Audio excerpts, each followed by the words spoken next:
We're here. Tier list of squirrels. The note-taking squirrel is pretty cool. They're all pretty cool. I want more, but they cost money, so gotta, you know, do it sparingly.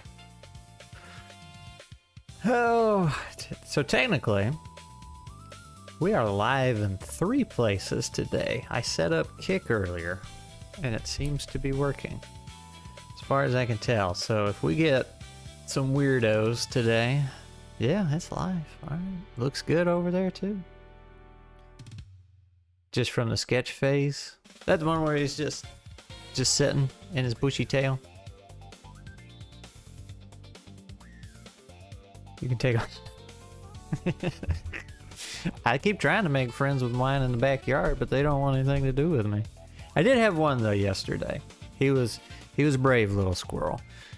He got pretty close when I came outside to feed the turtle and everything, and put peanuts out for everyone. He ran up the fence and just kind of laid on it, and I got pretty close to him, but he eventually scampered away as I got too close.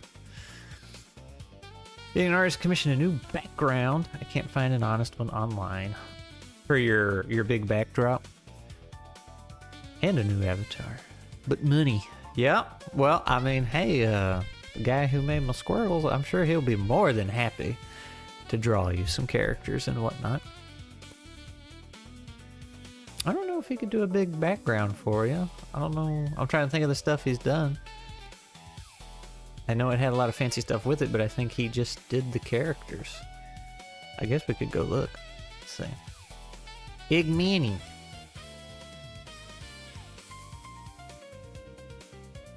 Oh, he's got even more stuff on here now. Oh man, this looks like a elf cleric.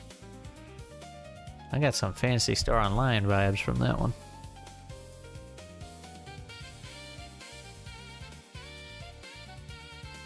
See, I was thinking like, I don't know, all this stuff he's got, well, it's kind of cropped to the side. You can't see the whole thing, but I don't know if he did all these shenanigans. I guess he did.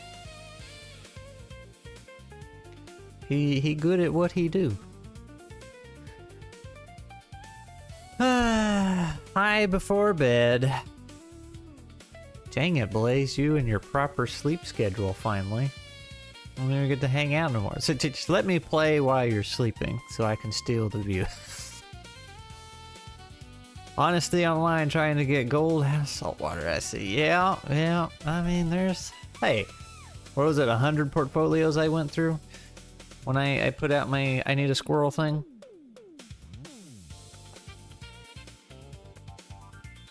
Maybe a little more than half were scams. There's some. Also, Twitch says Glee has been a moderator for 42 months. Whoa. So long. Oh, it is, yeah, Twitch wants me to say I'm celebrating my 42 months mod anniversary. Yeah.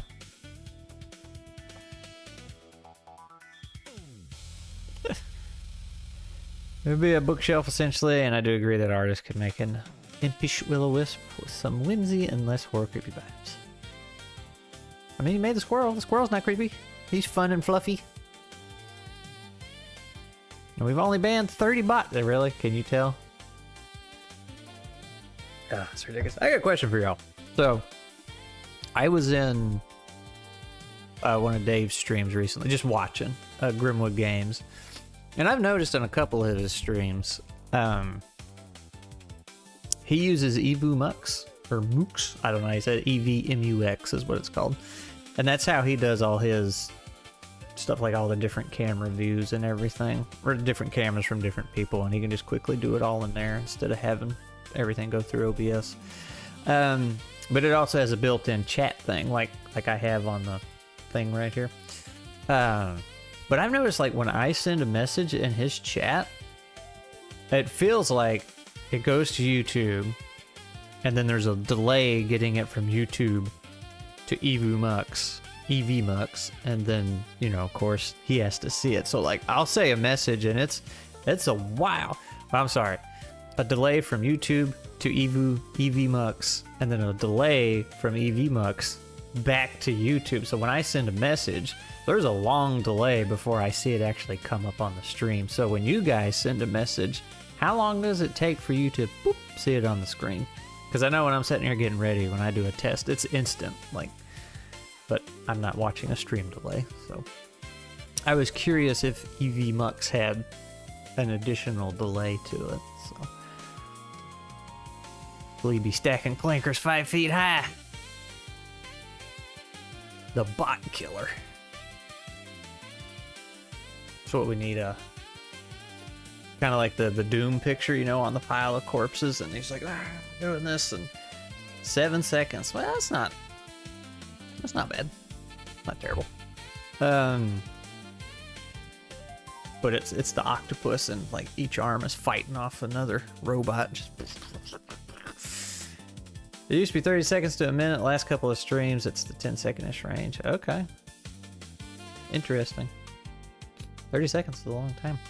I did notice there was normal latency on YouTube, and then there's also low latency, and then ultra low latency. So past few streams we've been on low latency, and I was gonna see how that went, and if that went fine, then I would try ultra low,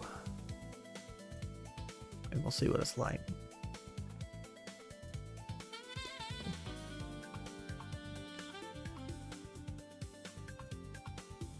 There you go.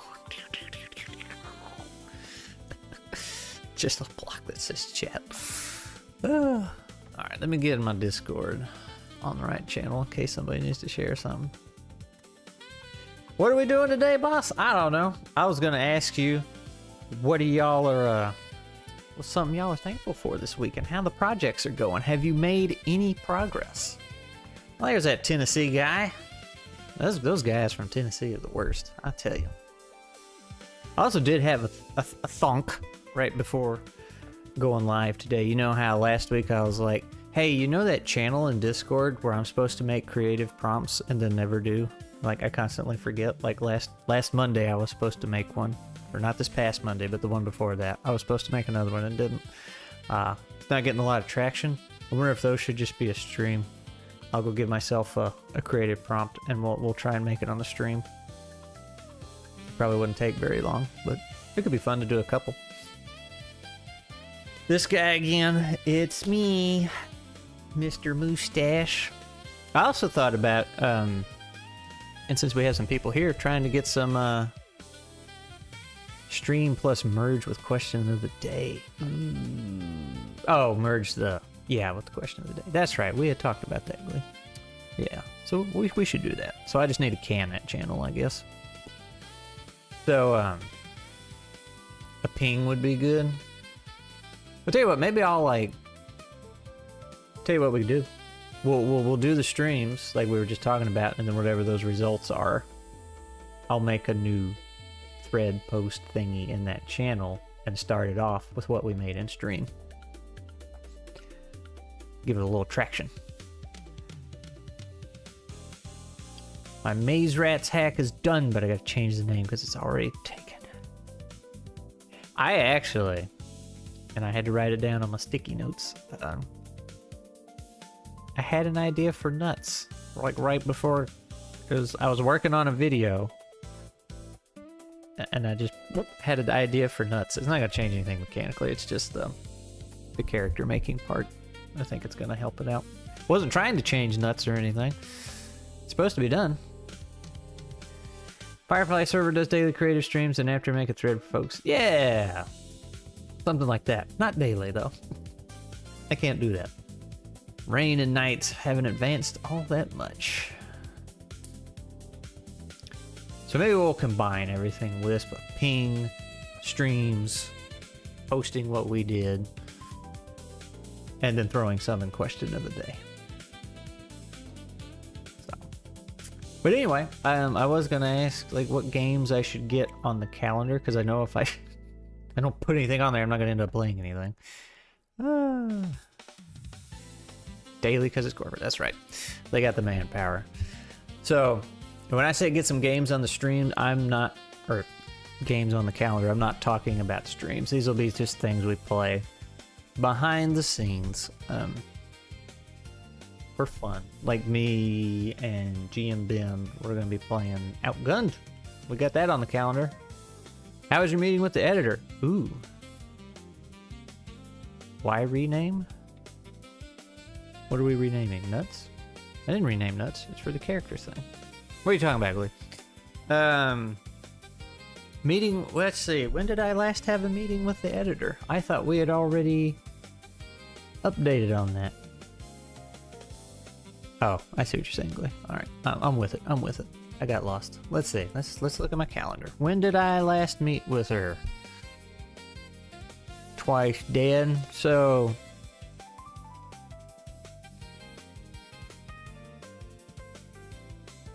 Ding. Hey, did you know I have a stream at 1 o'clock today? Thanks, calendar. Alright. So I met with her on the 18th. That's when we had a big discussion about all the markup she made for this edit, or this dev edit pass. So these past 2 weeks, so I got it on the, I got it before the 18th, but then we chatted about it on the 18th. So from the 18th to the 31st, I had that long to get her 5 chapters and a prologue. I think that's how many it was. It was 4 or 5 and a prologue. And buddy, I took till the 31st. Like almost the end of the day to get it to her. I was sweating it. It's because like that prologue was easy, but then like chapter 1, it just took me forever. And then chapter 2 took so long. And then it got easier each time. It's like, okay, because there's so much on the front end that sets up the rest of the book. So it's like, I got, make sure those are right. Everything's in the right places. But I sent him off 31st with a couple ideas, thoughts, and notes, and she said that all sounded good, but she's going to be reading over it this week, what I sent her, and if that's all good. Because we were doing a bit of a, not a tone shift, but like a slight point of view shift in things, and plus we were inserting some new chapters and concepts, so I was like, let me do a chunk and make sure we're all both on the same page, and I'll send it to you. You review it, and if it's good, then I'll through the rest of the book, and if it's bad, then I didn't waste a bunch of time going through the rest of the book. So she's gonna look at that this week, and if it's good, I'll get the go-ahead to start cranking out the rest of the book. So my goal this week is to get a video done, which I think I'll be able to do. It's coming along. It's pretty close to done already. It's just trying to do some nice edits to it. So a bit of a tangent to tell you what I mean by that. There's something I learned not too long ago from this guy that does a lot of DaVinci Resolve content. Like how to do these things. He gave a general workflow, some advice he had on a video, and he was like, do it in passes where each pass is a deliverable product.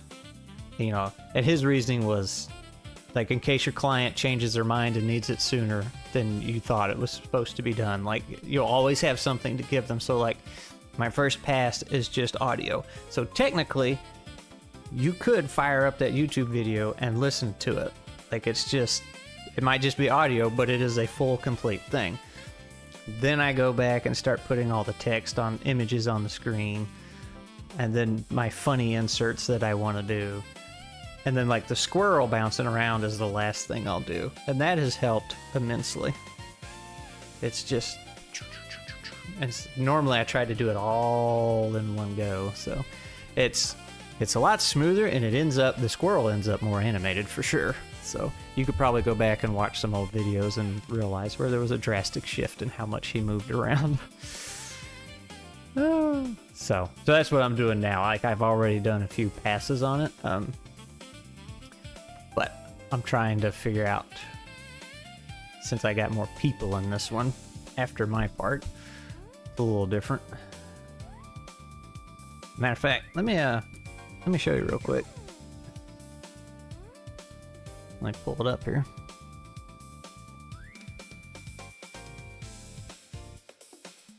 It's loading. Excuse me. All right. How do I thought I had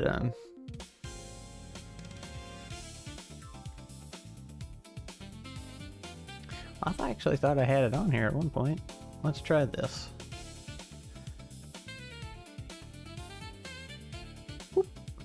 Alright.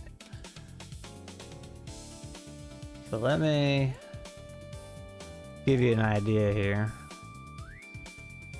Squeeze all this where you can see it. So normally, oh, you can't see that part. It's too far to the left. There we go. So normally, this right here, this area, which is where this green is. So that area, I guess I could do this. This is what one of my videos normally looks like. That's just the squirrel doing all this stuff and my text and everything, just the one audio track. Since I got multiple people in this one, it's looking a little different this time. But it's fun. It's good. I tried to color them like their games, like the green one's EZD6. Nick was purple for Rogue Octopus Escapes. Purple octopus on it. Didn't have any red for Hellborn though, or TFE, so I had to make it work. But that's it, man. I'm working on it. Working on it. Woo! Also, y'all want to see something funny? Let's see. Where is it? No, I'm not gonna read it. Y'all have to wait till it's out. I did a funny though, right before we go live. Let's see. Helping my niece with stuff, so not sticking around, but hurry up and get to work. Sheesh, lazy. I know, man. It takes me forever to do anything. Let's see. I've only written one manuscript for NaNoWriMo in the past. The first chapter is to be crazy for something actually heading towards the printers. Well, we're not going to the printers yet. I mean, we still got a few more passes, but this was... In this story specifically, there is a lot being set up on the front end that just carries throughout the whole thing. Video editing is important. Only watch your videos for CJs. That's true. That's true. Let's see. I've been doing some pretty cool stuff with DaVinci Resolve. Oh, yeah? Oh, I see a bot, Glee. Get him, get him. You probably already did. Alright. Yeah, no, I like DaVinci Resolve. I used it for a few years. Well, since I started YouTube, I've been using it, but then about a year ago, I think, I bought it. Finally got the paid version. Started off with a bunch of full screen PNGs with change on each one, and now I'm throwing individual items and making them move and stuff. Heck yeah! Well, the keyframes got a big update too, not too terribly long ago. Got like their own editor and everything. Noir Titans. Gears and Guilt. Ooh, I like that one. Rust, Rain, and Rage. I like Gears and Guilt though. I feel like that one kind of fits the vibe. How much are you going to call out that I don't remember the years? I'm just going to put a little correction there. Oh. Yeah, I have a clip of Peter saying, towards the end of the pandemic, so 2019, 2020, and I was like, wait, rewound it, the end of the pandemic. So I had to send him a message. I was like, was it that different on your end of the country? Because that's when it started here. Like maybe, you know, it all happened and just slowly progressed over towards us. I do a unique intro for every one of my Sunday night live streams. Ooh, every guest is special. Look at you being fancy. I really wanted Mech Noir. I can't ever say that right. I love the way my chat bounces around. But someone else already nabbed that one. Flying out to North Texas RPG Con tomorrow. Mustache, you might not be here, but is that the one we were talking, or you were talking about? And I kind of considered going. Guess it's a little late now. Lee is doing 4 projects at once.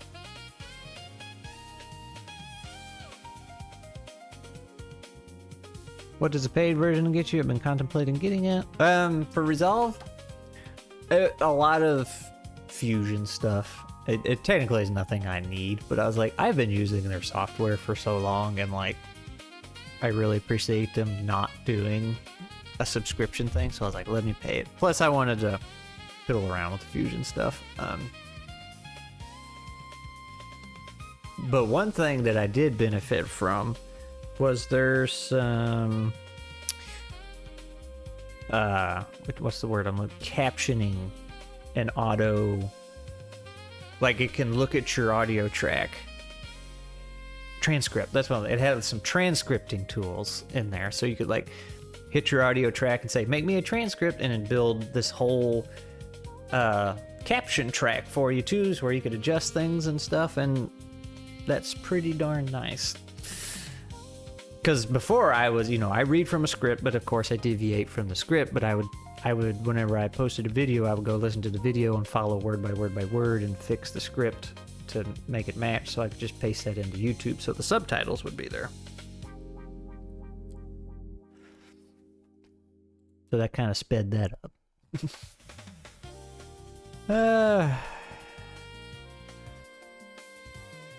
No one tell Crack Gears and Guilt is just Guilty Gear, but legally just think, hey, I thought it, but I didn't say it.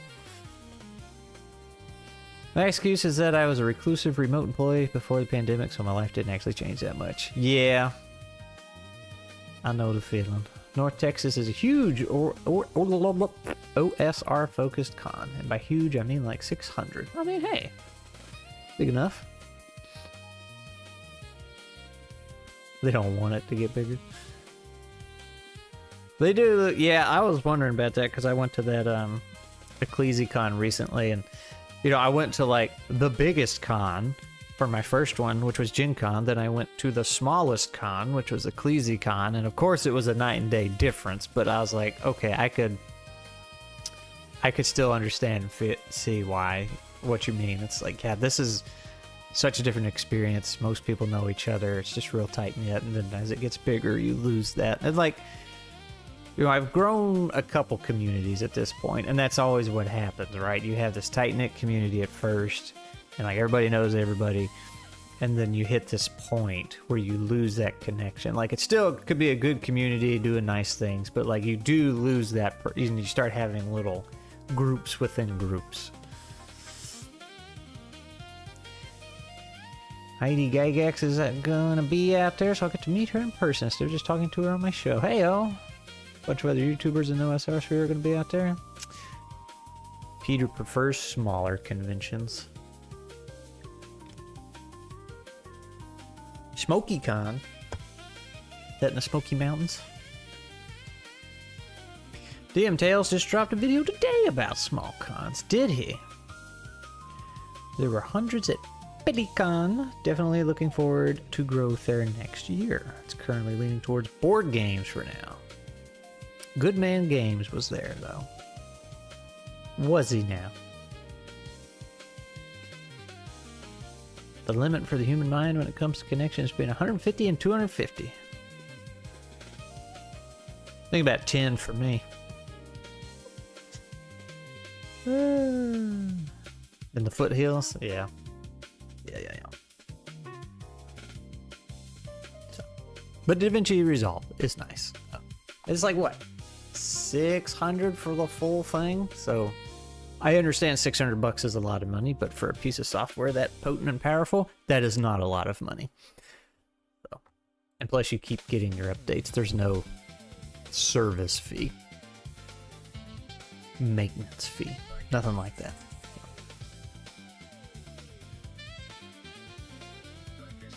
Is it 300 now? I remember when I went to go buy it, I thought it was more and it had gone down a little bit, but I didn't think it went down that much.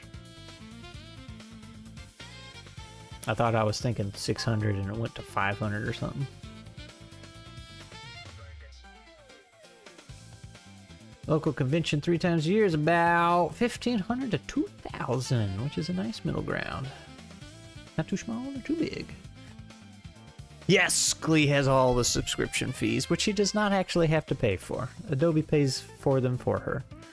What shakin', Scrat? Well, you tell me, man. I asked everybody earlier how their projects were coming along. And I also said what's something they're thankful for today or this week, and nobody answered that. I think they just conveniently overlooked it, so nobody is grateful for anything. Bunch of ingrates. $295. Well, heck, that's cheap. Gotta save that $5. That's right. Thankful for waking up every day. That's right. Let's see. I'm surprised Kick actually worked without a hitch, so that's pretty nice.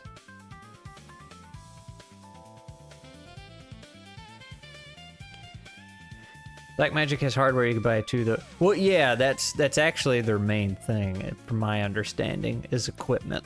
And then they decided to make software to go with their equipment. And it just is really good software. Thankful we have scratch streams. Honestly, the only streams I can stay for the whole thing. All right, well, we're going to make it a 5-hour stream today. See if you can make it. You know, I remember Blackmagic Designs used to install their stuff. Whoa! Like big pieces of equipment.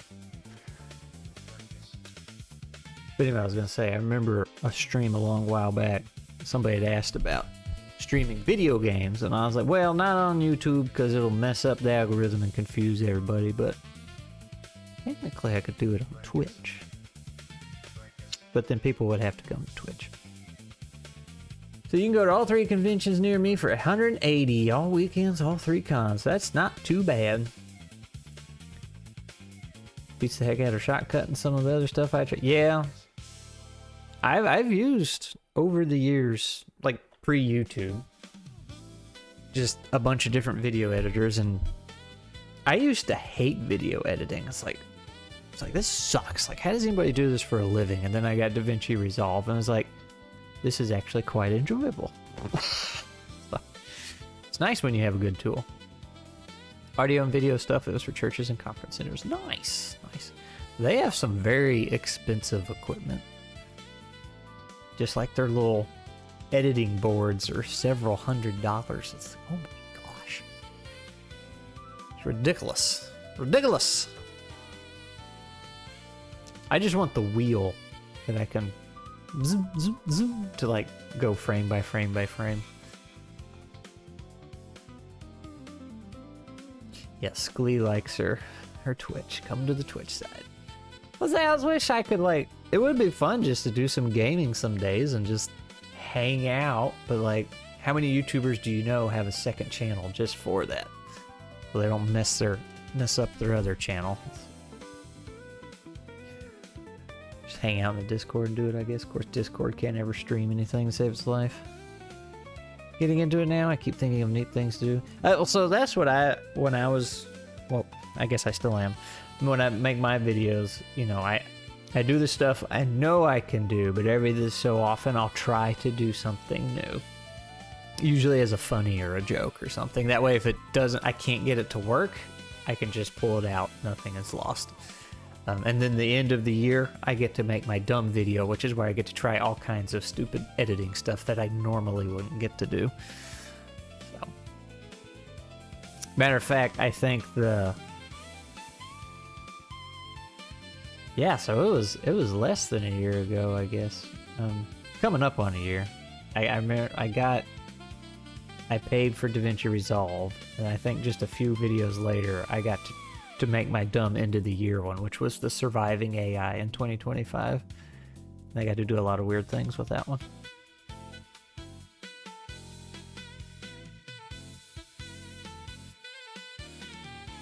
Country has more guns than people, and none of you a lot has nailed Bigfoot in the head. I don't buy it. Oh, you were looking at folklore and the wild man archetype. I'm not this Bigfoot. Yeah, man. There's no Bigfoot. That's a good point, though. Yeah, has nobody ever nailed the Bigfoot? Stopped using Twitch after getting false flagged for music that has CC license. Are they still doing that? Still making that mistake? Their main channel is React content. Yep. I know some of those. I'm making my one client call me later to talk about their AI. Oh, that's not. Is that the magazine one again? You gonna roast her over the coals? He's my neighbor. Lunch break over. Ciao for now, Scrat. Keep him rolling. I'm trying, man. I'm trying. I'm rolling out of bed. Dungeon. Hey! Is that... Yeah. Ta-da! Can we just do this? I do! I know I just said it earlier, and then didn't do anything with it. Want to figure out some games to play. So if anybody wants to play ttrpgs with El Scratto, so I'm coming for him. Can't draw for squat, but I really don't like all of these on sales are rampant now. Yeah, they're a little bit everywhere. They want an ad page to have a full bleed AI image, which just doesn't work. Oh no. It's an AI ad for an AI course. Oh my god. What is the world coming to? So, that's right. I had my calendar up here and I was looking. So, obviously, when I get my book back, she said she'll get to it. She'll have it back to me by the end of this week. So, all of June, I imagine, I will be hammering away.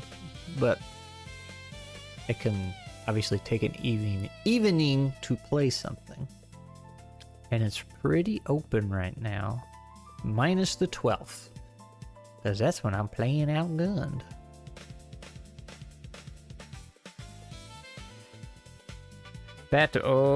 Glee's she's gonna fire her own client.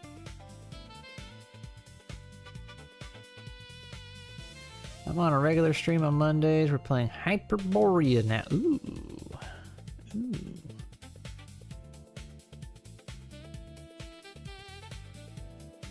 I feel like Twice Dead should run me some Mouse Ritter or something. I do want to play Mouse Guard. I don't even have the book for that though. I don't think.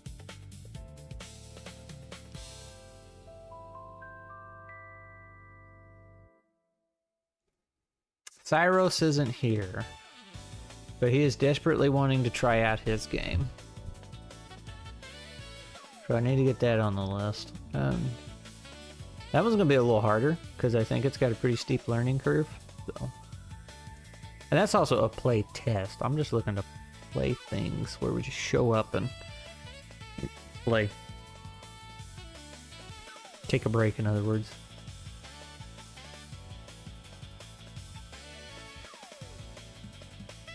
White Hack 4E. Alright, let's have a look at this thing, Wispy Wisp.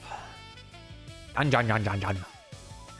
Competitive dungeon building game by Whispering Wisp. Alright, so right off the bat, you misspelled your own name. It's either misspelled there or it's misspelled on YouTube. Later's here, I'll run more TFE. Speaking of, I know I've brought it up a few times, Hitor, but we really, if you haven't already, we really do need to get together and run a game for the guy who made my squirrel art. Because remember, he's like, oh, I know Peter, I've watched his channel, yeah, so. And he wants to play. And I keep like nudging him towards the when you make the announcements, here's the stuff, but he's too chicken. So we're gonna have to just hog time and make him play. He told him to tear into it. I got 2 lines in. Oh, that's okay though. Let's see. How do we lock that in place?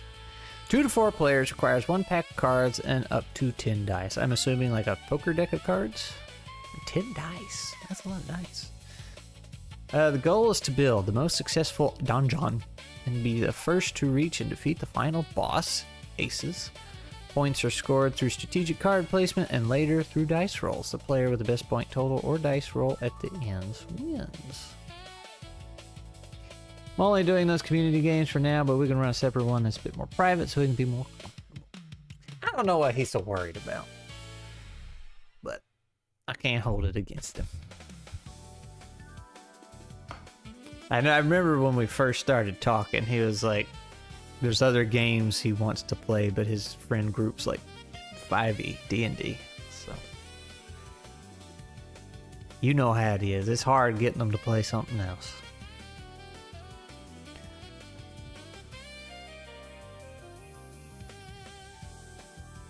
A more standard font for the body copy. Oh yeah, you got Glee in the chat. You talking about ripping this thing apart.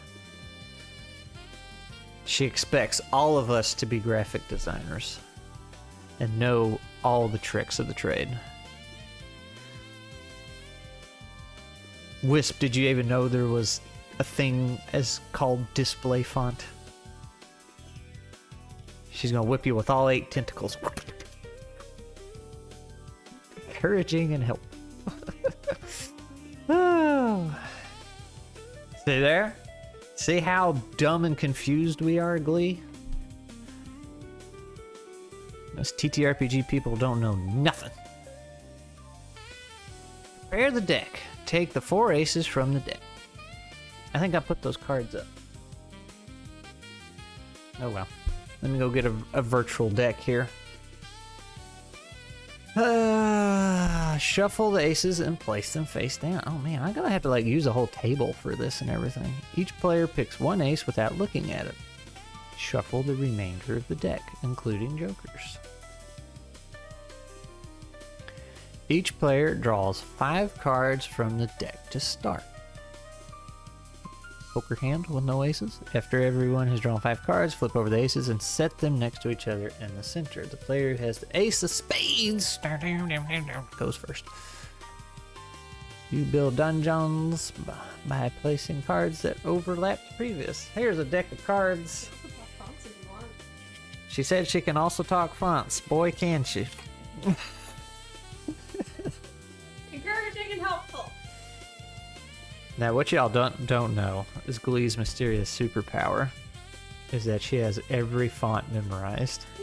No. She could just look at one and say, that's so-and-so. Which makes me greatly question your education.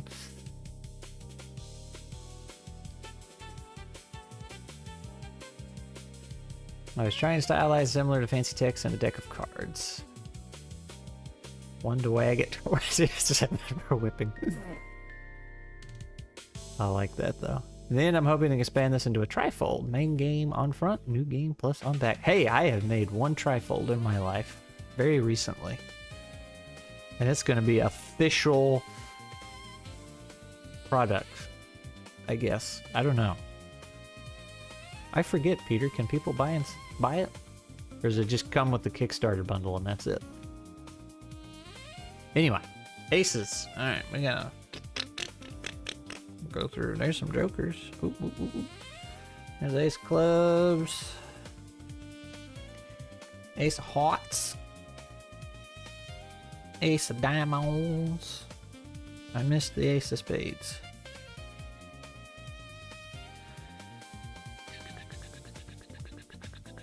Joker. Gentlemen? Are we missed? There it is. Ace of spades. Alright. Word 2007. Hey, that's all you need. The time before Word decided to become trash. I feel like Word has been the same since 1990. Which is one of my complaints. Alright. Shuffle the aces and place them down. Hey, shuffle 4 aces. Alright. I attempted. Shuffle the aces and place them face down. Each player picks one ace without looking at it. Alright, so we'll say there's 2 people here. Shuffle the remainder of the deck, including jokers. I feel like this is already shuffled. Now, are the aces supposed to go back? And I wouldn't think so. Each player draws 5 cards. 3, 4, 5. 1, 2, 3, 4, 5. After everyone has drawn 5 cards, flip over the aces and set them next to each other in the centaur. Hey, there's an ace of spades. Let me do this. Let me do this.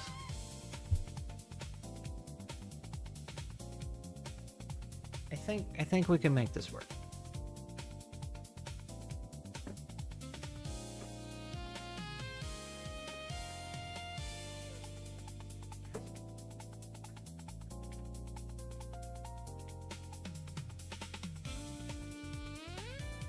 Praise be roll arounds. Alright.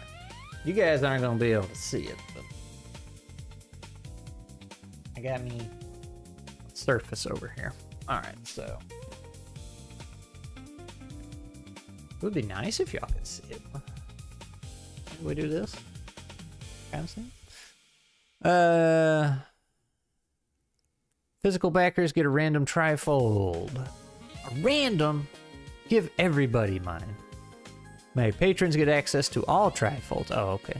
Okay. 3 trifolds will be sold on my website. You can sell, distribute yours as you see fit, too. Very cool. Very cool. All right. Ace of spades. Dun, dun, dun, dun. I kind of forget how that goes. But yeah, that was what I was thinking. Display fonts are classification of font, like blah, blah, blah, blah, blah, blah. Display fonts are typically decorative.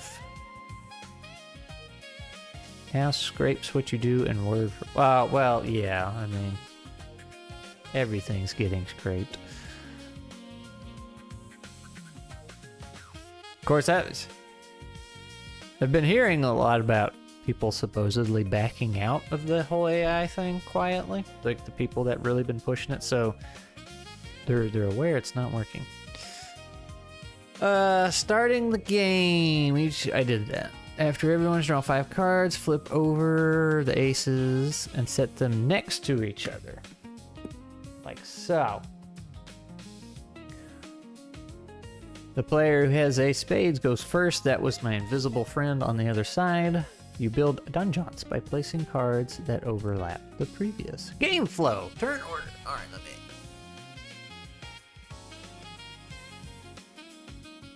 I know, my posture's terrible because I'm like...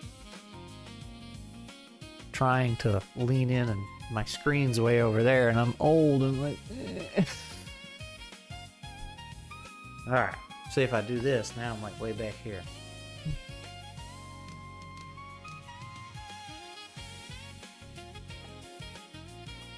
Turns are played clockwise. Follow card placement rules. At the end of your turn, draw 5. Oh, draw cards until you have 5. I'm sorry. If you have used your entire hand during phase 1 or 2 and need more cards during placement, draw 5 cards. If you used your entire hand, I can use my whole hand. Whoa.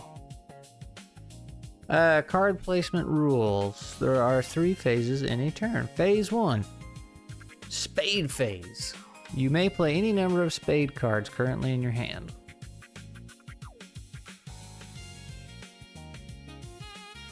I forgot, were jokers supposed to stay in here? Because I have one.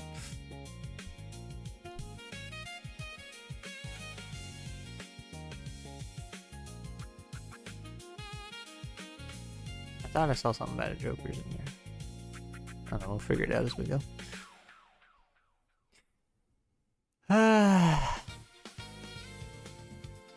You are not old. Old. For a very straight man, you sure do sit like a bicycle pretzel most times. Old enough to be your father. And my best Vader impersonation. Oh. I mean, what did I turn just a couple weeks ago? 39? I'm getting up there. My grandma tied a 2x4 plank to my back to fix, but that would work. Your spine isn't meant to look like a shiffer's.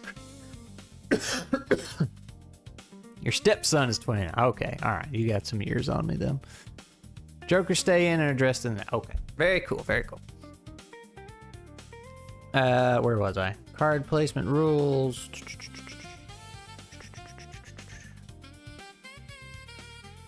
You may play any number. Okay, so I have, let's say it's my turn.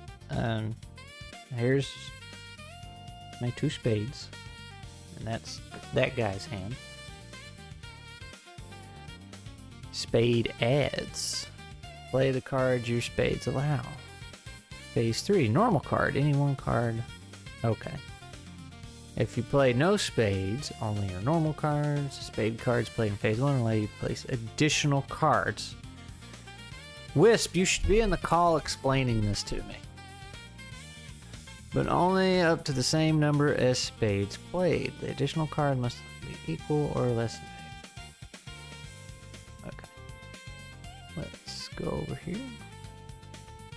Example, a king spade is 13, queen is 12, 4 is 4.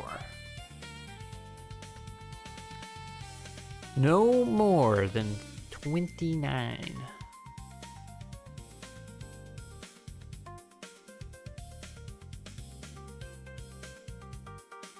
When you play a joker, you can place it in another player's donjon, but it does not count as your normal card.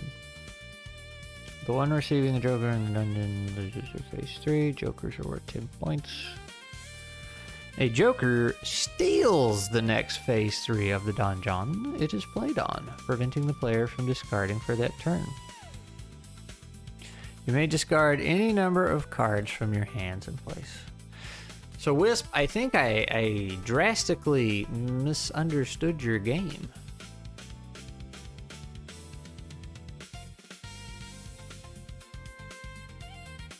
But we'll do it. You may discard any number of cards from your hand and place, doubling its value. Ooh. Oh, listen, chat. Joker stay in. I could technically have a 29-year-old. Technically. But you don't.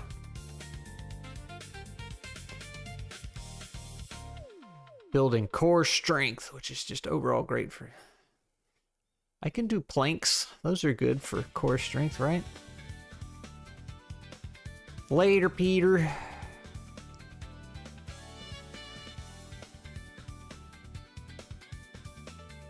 Don Juan. Don John.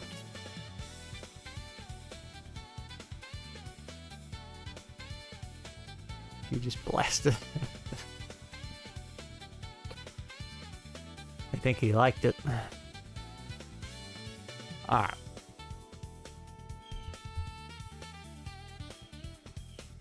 The mental distress. Discarding cards. Cards value is equal.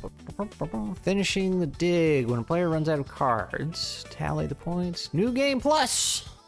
Breakout. And a prison break. Okay, well, we're not that far yet. Okay, so place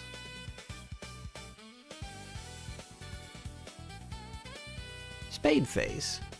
Play any number of spade cards. So I had 2. I had a jack of spades and a 3 of spades. What does it mean to play them? You just put them on the table, play the cards, and then spade adds. Is that when you were like...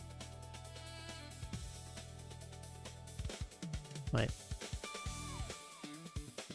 Spade cards played in phase 1 allow you to place additional cards, but only up to the same number as the spades played. The additional cards must also be equal to or less than the value of the spade cards. Okay. So like I have a jack which is 11, right?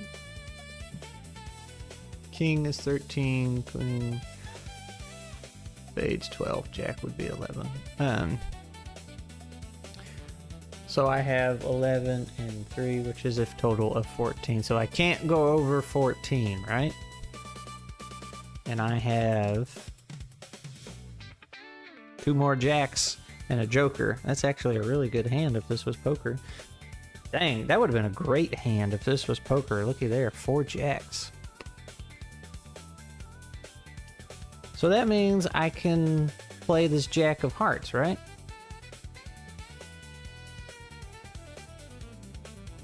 It's your month, you get to make jokes. The initial breakdown of flow needs to be formatted as quick reference. The preceding rules are expanded. Yeah, so that's a thing I struggle with on, or that I don't like about trifolds, or at least not trifold adventures, but like trifold, like a whole game that fits in a 1-page thing. I feel like, you know, you're trying to save space, so you describe rules at the bare minimum. I find myself going back and forth, back and forth, back and forth, back and forth, trying to piece it together. My brain's not smart enough for this. All right. You can place 3 additional cards of value total no more. So I feel like that means I can play 1 more jack. And I'm not going to worry about the joker for now, because that's too complicated. We'll try that on the next round. For your ads, then you correct. That's 11 and the 14. Yeah, so that's all I can do.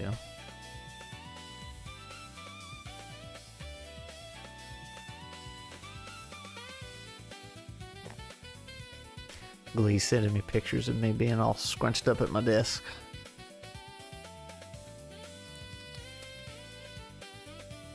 Alright. I hate how many of the decks around here can be so different. Some stop at 7, go straight to face cards. What? Others have the 52 cards but no jokers. Sometimes you get 40. Man, what are y'all doing over there? Play normal cards on phase 3. Any 1 card aside from a spade, which is another jack. So like, technically these are my invisible friends cards over here. So he just wrecked it with jacks. Any 1 card. If you play no spades, we didn't do that. Spade cards can be played in phase 1. Like, we did that, but only number of spades. Okay, so if I did 2, I could have done 2 extra cards, but they were too high a value. Okay. Additional cards must also be equal to... Yep. So we did that. And we're not worried about the joker for now. You may discard any number of cards from your hand in place of fate. Oh. In place of well, we didn't do that. After discarding, shuffle the cards. Okay, now we're supposed to draw cards, right? After everyone flip. Yeah, draw until you have 5. So we need... Where's the deck? I need 4 more cards. Alright. Man, too bad this was not poker. Alright, so that's his hand. So we do the same thing with the other guy. A card churn game. If you can get rid of your entire hand, that's good. Yeah. Spanish cards. Curse them. Alright. So, this hand, I can't even win against myself. My invisible friend is kicking my ass. Alright. I have nothing. So, if I don't have any spades, if you play no spades, only your normal card can be played. So, the highest thing I got's a 10. And then I draw 1 card. And it was still no better. Okay. Jacks and 10s be the same? What y'all doing over there, man? You jumping all over means I need a lot of formatting work having a full front sheet out. Well, that's what I was saying. It's not this specifically that, or maybe that is just a common pitfall of 1-pagers. I don't know, but I know in my experience of 1-pagers, that is what happens. I'm like, there's usually a lack of connection. Because like I said, you're trying to save space and get it all on one page, right?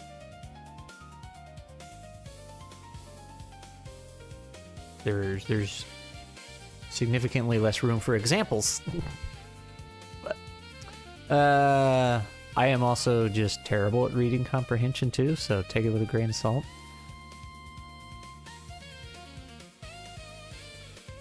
When a player runs out of cards... Oh, so you keep going till somebody... Well, I guess until the decks run out. Woo! Okay, so, good lord, that's gonna add up. See, I thought... This was a dungeon builder. I thought you made a dungeon to go explore in a ttrpg. Okay. So, it's, Invisible Friend's turn. And he's doing significantly better than I. So he's got a king and a 2 that are spades, which means I can drop that king, and then he has to draw 3. And he's getting all the frickin' spades. This guy's cheating. My invisible friend is a dirty cheater. Oop, that's... Alright, now I have a 5 of spades. So I can place this 1-4. I guess I could have discarded some. I got 2 2s. Are you serious? That hand is terrible. That's all I can do. Alright. So Invisible Friend is miles ahead. He's got Queen of Spades, 6 of Spades. So now I can do this 9 and 5. And I might as well just get rid of the Joker at this point, because I'm not going to use it. He's just been crushing it, dude. And he got the other Joker. This cheating son of a gun. Look at him. Alright. So then I get to go. And I have no spades. So I could play that one, get one, still no spades. Alright, so let's say this. I have lost.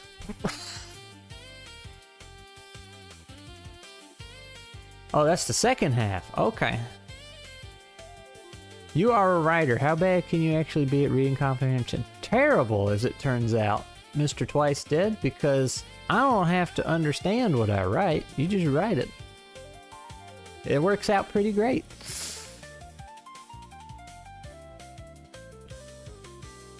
The design goal of this is to be folded up and shoved in with a pack of cards.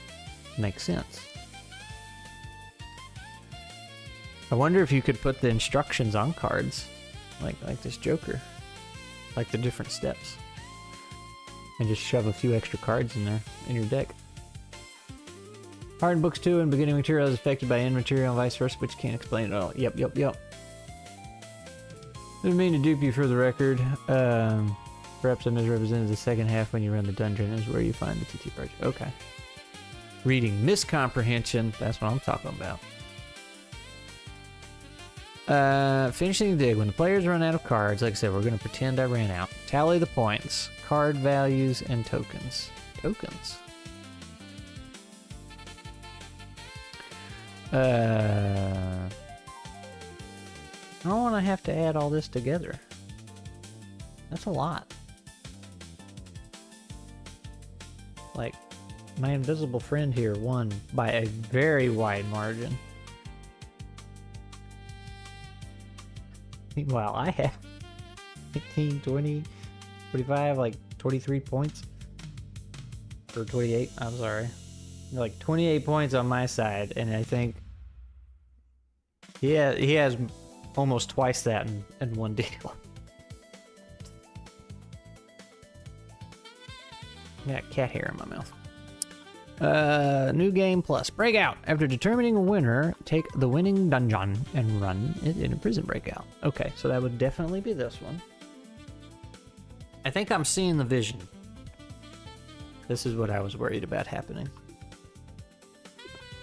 Hello, cat. Ow. You have very sharp claws. Oh, and you're on my headphones. Hi. You want to talk to chat?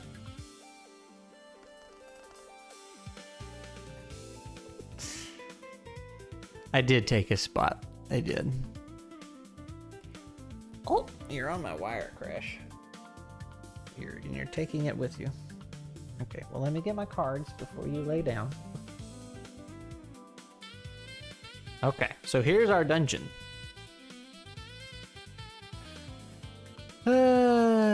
Finding the longest dungeon. Each player starts with 6d6 dice, adding 2d6. Wow, more for every player, less than 4 playing. 2d, so we're missing 2 players, so we would be at 10d6.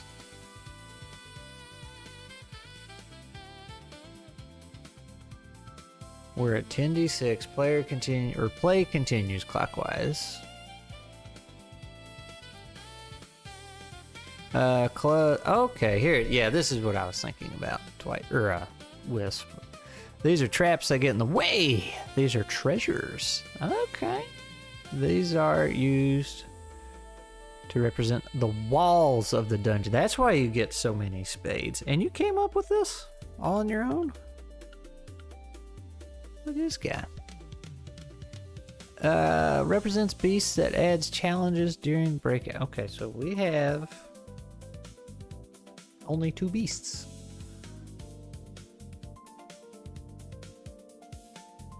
And diamonds were... How much loot do we have? 2. Do we have... Oh, we only got 1 trap, though. Okay. Well, this is pretty cool. Represents beasts. You would show up right when I need the table the most. A room is considered. The last card played, the dungeon entrance. Up to the first... Oh, I was supposed to keep that in order. Well, we can just go with the stack I have here. The last card played up to the first spade, so this... Between spade walls, single spades or group spades. If there are 2 or more spades right next to each other, they are considered part of the same wall. So is this going to be like a linear row of cards? There will never be an empty room. I like that. The last spade of the previous room up to the last card before the ace. Ace is always... Spades and diamonds do not count for room value. Well, you just made yourself at home, didn't you? Spades and diamonds do not count. Mini bosses, heart and club face cards are considered mini bosses. Hey, you have heart and club. Oh, faces. I'm sorry, faces. Oh dang, we got a mini boss. Add the value of the highest spade card connected to the room. Do this for King of Hearts, Jack of Clubs, 7 spades, highest. A 38 in room value.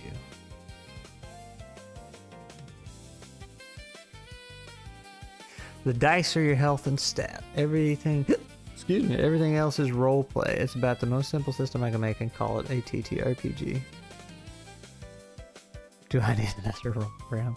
No, it'll be fine, believe. We'll make a TBRPG, table bottom. You have to play it upside down under the table. How old are you, Crash?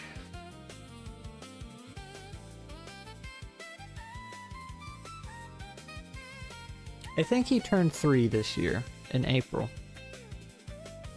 He's only 3, and look how big he is. You're gonna eat me alive. Okay. Rolling in comparison. Roll your dice and add diamonds.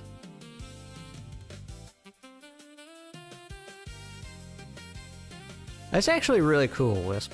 I know I'm butchering it, but... I am confused though. Is it just... Is this how you build a dungeon? You just line them up like this? Or do you like actually make a wall, a room. I don't feel like that would work if you did that. It has to be just a linear row of cards, right? Because that would... Or would it? I mean, you can't... Yeah, that'd be a lot of cards. But you do use the whole deck, so maybe. Do you, like, try and encase one card in spades? The abstract... Oh, okay, yeah. Okay. That's a big dungeon. But that... You do have spades, which are a lot of walls, so... That's pretty cool. I like that. That's a fun way to build a dungeon, because, you know, normally... Well, not normally, but some people, like, they'll use their roll tables, and it's like, okay, I got this, that, and the other. But now it's just like, it's a mini game in making your dungeon. I say mini game, it's a full-fledged game. Crash, I gotta scoot you out of the way, man.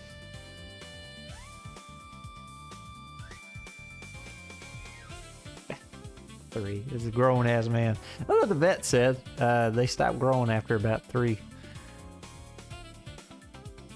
Which is a good thing, because I don't think he could get any bigger.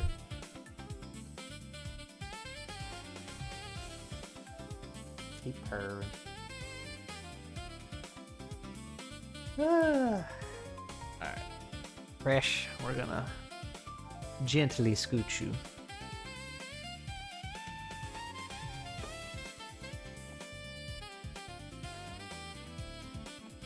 I guess we'll keep him in camera, so you can participate.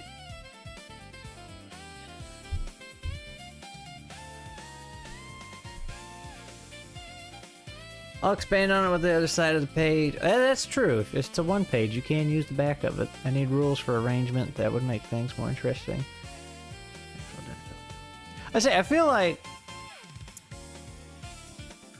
I'm not going to say it would work, but what I would try to do is put all your rules on one side of the page, like you have, and then when you flip the page over, it's just one big example. So you'd have, if I can show this to you, you'd have a row of your cards like this, with just a bunch of things pointing to them and being like, this is that, this is this, this is what a dungeon looks like. And you'd have room for more stuff too, but that would be pretty cool to just see the end product or something like that of what you will make in this game. But that is pretty neat. And it might be in the rules, but do you have a way...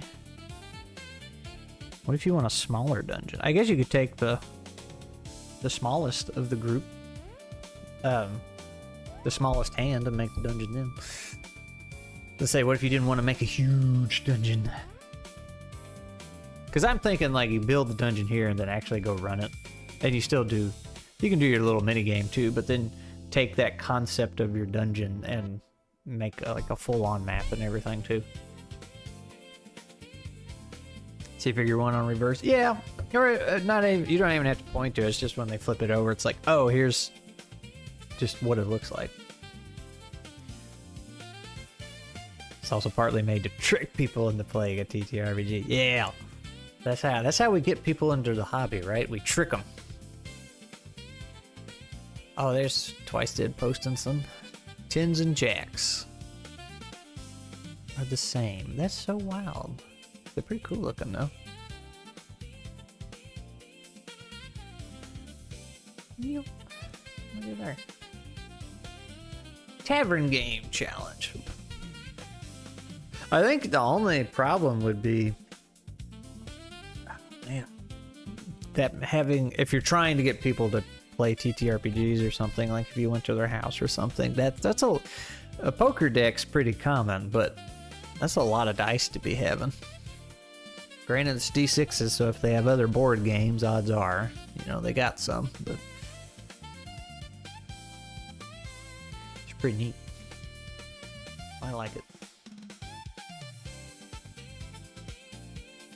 Tricking them is essentially a bid to demystify the hobby. Yeah.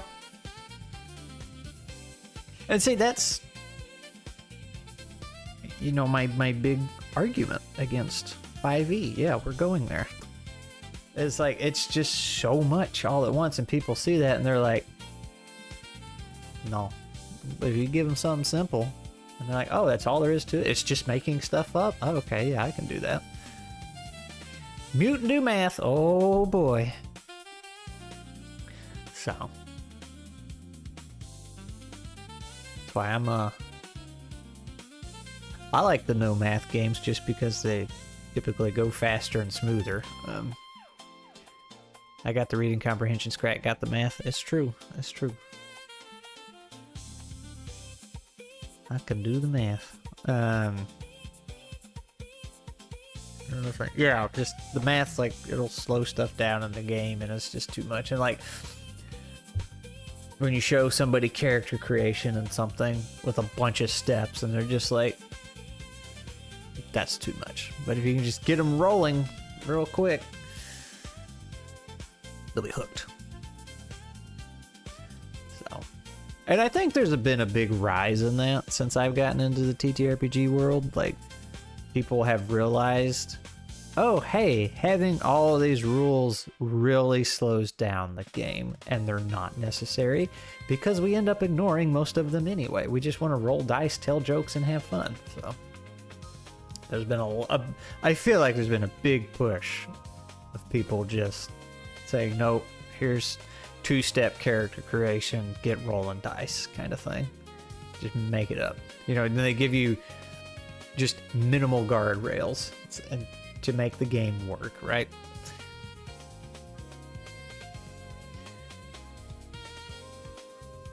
There's really a lot of dice. You need that many to even hope of getting past a large dungeon with it. Yeah, no, I can understand the logic. Are you... Roll your dice and add diamonds to the roll. Add the hearts, clubs, and mini boss bonuses. That's a lot of adding.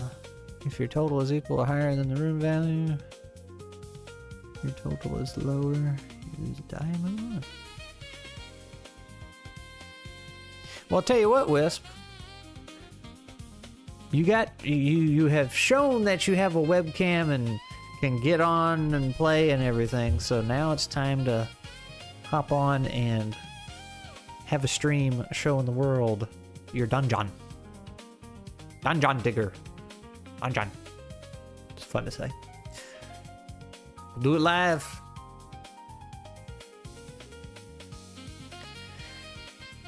TTRPG's reputation is weird. World of Darkness is known for being ethereal thespians that take the roleplay very, very seriously. That's how the rest... Yeah. Well, and, well, maybe you know this, maybe you don't. Twice did. In the 90s, I think it was, the Satanic Panic. It's unfortunately a decent amount of math, too. That's the price. Yeah. You could probably... maybe simplify it? I had to think about it for a minute. Maybe. I don't know.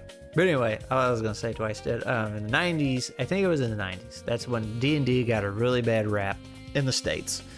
And this happened, from what I remember, because I read about it 20 years later. I had no idea this was happening at the time. There was this lady who had a child, and I think he was maybe high school, mid to late high school or something, but I don't remember what he had going on mentally, but he was not all there. So he had a little trouble distinguishing reality from make-believe. And so he got into D&D, and she wasn't parenting very well, I'll just say it. She wasn't keeping up with him, didn't know what he was getting into, and he got into D&D and started taking it way too seriously because he couldn't differentiate reality and make-believe, and she probably just thought, oh hey, finally found some friends and he has something to do, whatever. And I want to say he went off and killed somebody, and maybe even himself too, and because he thought he was in the game slaying demons or whatever, and then instead of taking responsibility, the mother then went on and made this huge campaign against Wizards of the Coast and how evil. She's the one that started the whole, they're evil. They made my son think he's, you know, fighting demons and in a cult, or he was a demon worshiper and all this other stuff. So it's one woman started that battle. I mean, it already had kind of a questionable, it was just like this, oh, that's what weird nerds do, and that was probably it. And then she shined that spotlight on it and gave it a really bad reputation from what I remember reading.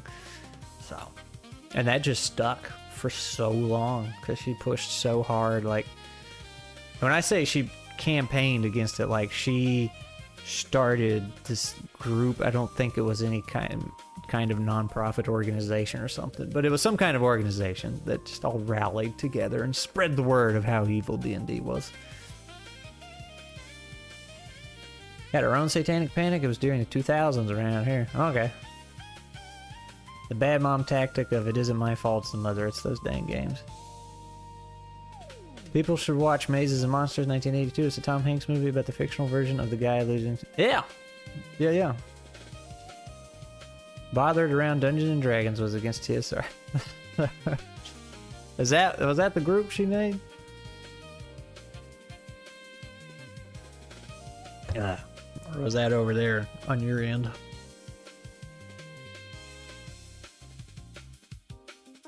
Yeah, I mean, it's obviously it's sad and messed up that what happened, but yeah, I think there was. I remember reading the wiki or whatever, the history behind it, and I just very much got strong vibes of mom would not take responsibility. It's like, okay, it's like I can envision this mother very clearly. It also had a lot of occult symbolism for the evil enemies in the book. A normie opening up randomly would potentially be concerned, just unfortunately. Yeah, very much so.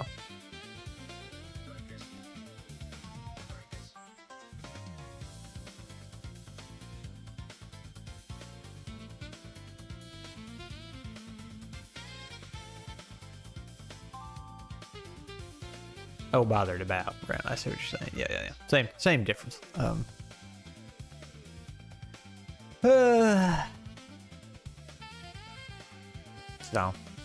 I was saying, like, you just that is a weird thing. You know, you can. I'm not gonna say make something harmless. I mean, it is like you said. You open it up the book and you're like, this is kind of weird, but make something with no ill intentions, and somebody can just completely turn it sour like that. I mean, I figured you were trying to say you turned it off, but I wasn't gonna point it out.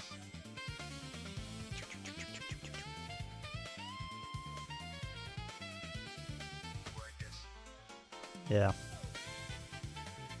Because I remember going to some bookstores and seeing those older Dungeons & Dragons books. You know, this was pre-5e. And I was like, what is this? And I had heard, oh, this is a devil worshipping game. And I looked at it, and with that mindset, and then you look at it, it's like, yeah, that's pretty weird. I don't actually think people are dressing up in cult robes and chanting, but, like, I still have no idea what I'm looking at.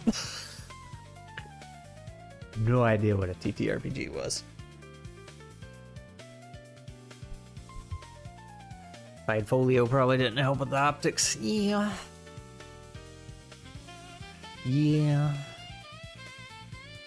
They had a lot going against them after that, and then I don't think they did much to correct it.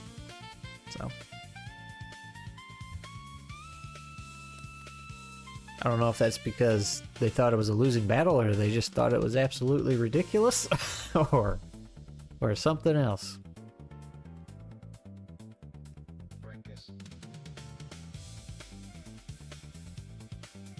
Wisp, what map did we play?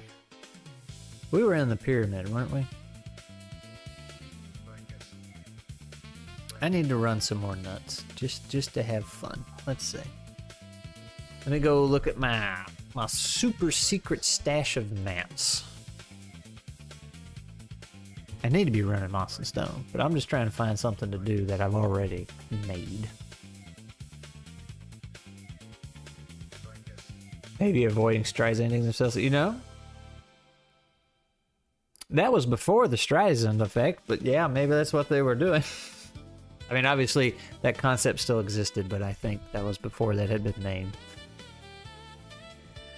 Oh, we got the Twice Dead Swamp I need to finish.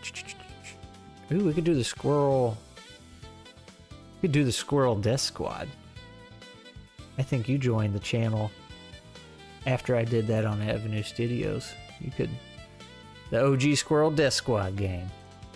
I mean, it's nuts, but that was the setting. I got this vampire map. Your vampire castle. That was fun. I played that not too long ago with Peter... Maybe Glee? And Mustache? I don't remember who we had. Let me pop open Foundry. Their tokens might still be on the table. Reread Nuts. Rewatch the video you made on Death Squad. Yeah, so the map, and you did like a Foundry animation for it. Yeah. I made the video, and then we actually ended up playing it based off that video later.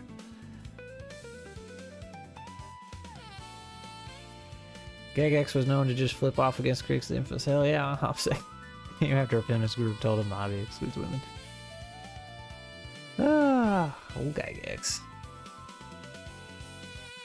Alright, Dracula's Castle.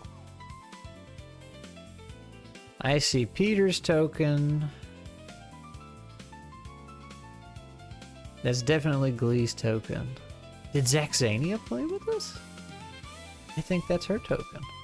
She had a little pet Wolfie. So it was just 3 players? I mean, that sounds about right. I like 3 to 4.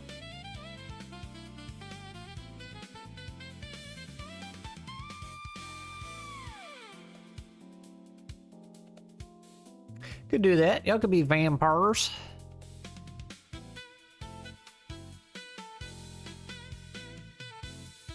Probably would have made a... I'd be tempted to do the same thing, honestly. You know, so many times it's just a losing battle, right? Like, what are you gonna do?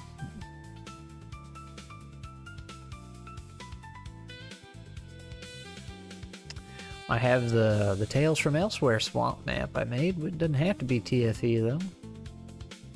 Technically, this could be a Moss and Stone with a train.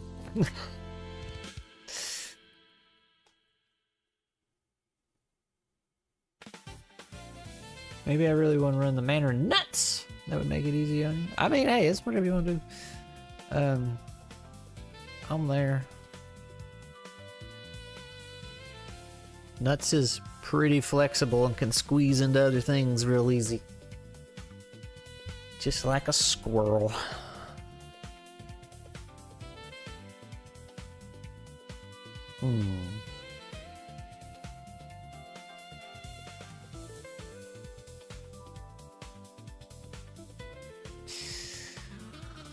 I just need to stop being a chicken and like post in the server and be like, hey, I'm gonna play this game on this date. Who wants to join?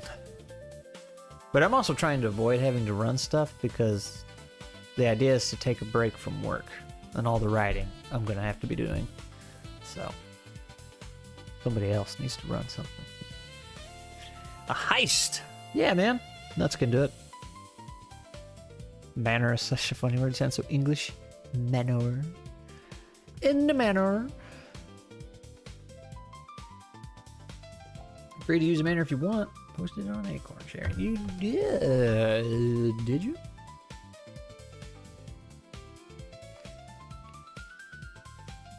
There's Cyros. The world died, so now we survive on dungeons. Oh, there's the manor. Logan Lockhart's Manor. That's right. Now, I was about to put it on the board, but I probably shouldn't, right? If you're going to run it for me. I don't want any spoilers. So I'm not going to look at that, but it looks like you have an image of a book with everything in it. That's super cool looking.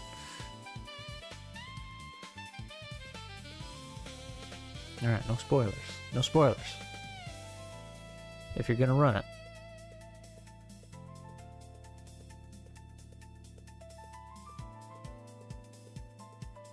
So, there are definitely things we could do.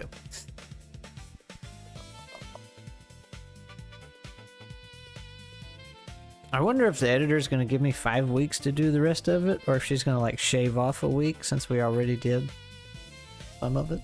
Because originally it was 5 weeks for the whole thing.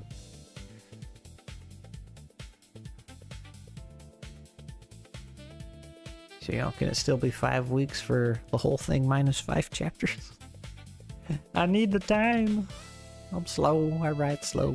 I write slow because I have to procrastinate first. I had to spend 7 hours of the day avoiding the writing.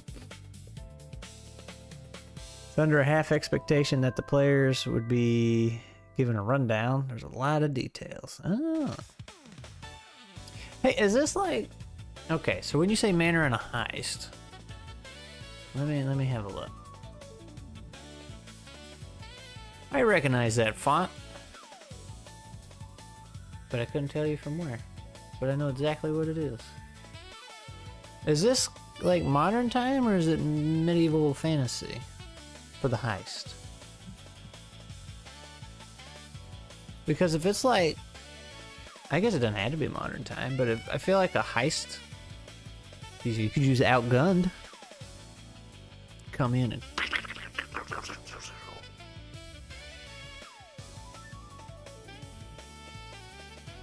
your internet's finally back on. Are we winning? Home brewery. Is that the font? We are not winning, Crabsoft. You missed it. I was playing cards against myself earlier and lost horrifically. Like, there's just no contest.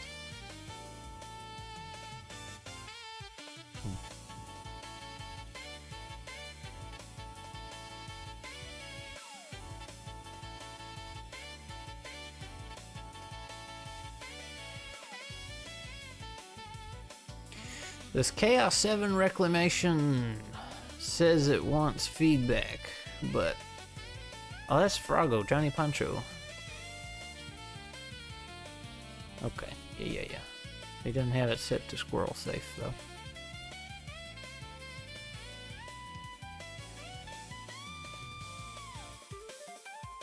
But that's okay, that's okay. Alright, let me mark that there.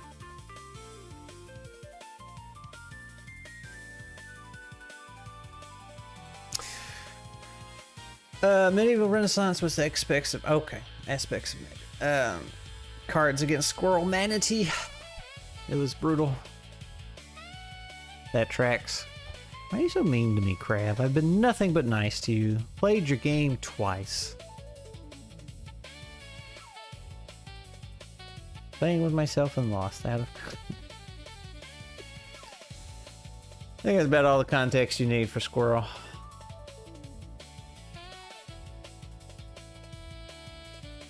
Let's go down to...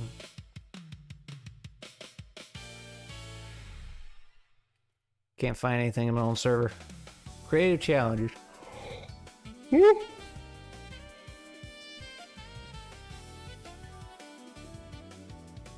Gravity goop. Did you play it though? I mean, I feel like I joined the game and played. One was by myself and one was with a party.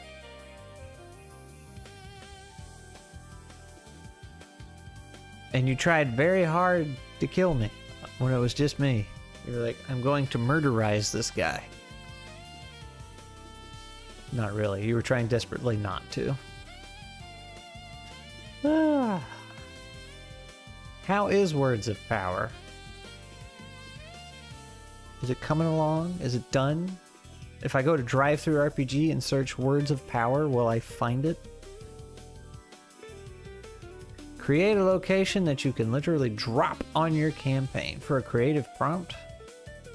That's a big prompt. I did watch the recap. I remember. I think I even commented on it too. Crab murdered me in my soul. I remember hearing about that. I fortunately did not see it. But I think a trap got you, wasn't it? Met your demise in a trap.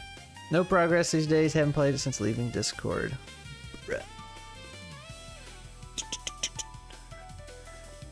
Ben died gloriously. I thought he died ingloriously in a trap.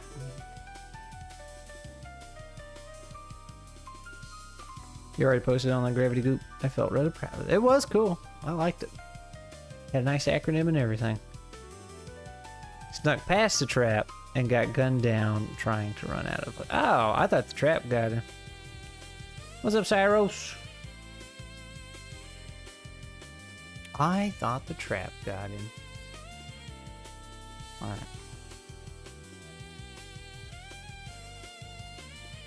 Already another creative prompt? No, not yet. What we're doing. The last one was Gravity Goop, which says 7 days ago. I thought it was... Bruh. Discord can't math. Oh, I guess 7 days ago from the last post in the thread. Okay. I see how it works now. Okay. Never mind. I thought Discord was tripping. Ran out through the trap, so you had to... Break time at work. Oh, look, I'm gonna put in an order for like 20 buckets of the heaviest cat litter you got. I'm gonna put your name on it.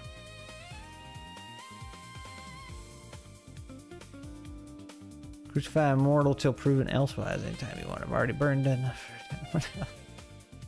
I want to play that one. You got like 3 things you're working on? Let's see. Because you got that, your mecha, and then the dungeon thing. Order and then cancel an affirmation. No. I don't need 20 things of cat litter, but I do need 1 or 2. Getting low.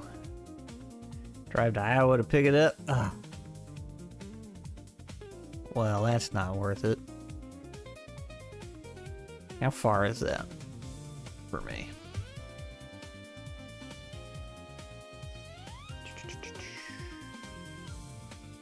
Iowa. Let's see. Just a cozy 10-hour drive.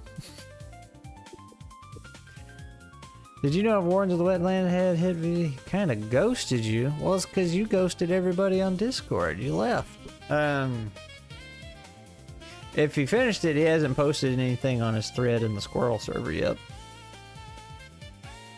I haven't poked my head in his server. And I haven't seen everyone ping. Let's see. Wardens. What was the last announcement? Back in January.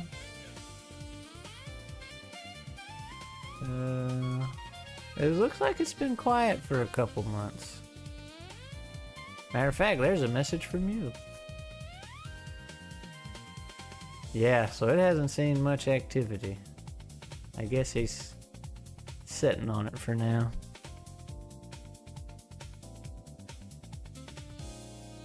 I always leave a forwarding address when I ghost people. Well, that's mighty thoughtful of you. All right, what's a good creative prompt for the creative challenge? Something like Gravity Goop, Neon I am sad Neon Sarcophagus didn't get more entries. Cause that's cool sounding. Metallic Root Runner. Got 2. Electric and Fuzzy got a whole bunch. That was because that was like the first one. Everybody jumped on it.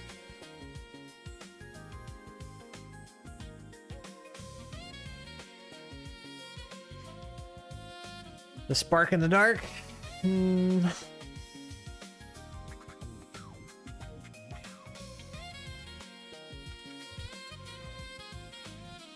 Or is the Spark in the Dark?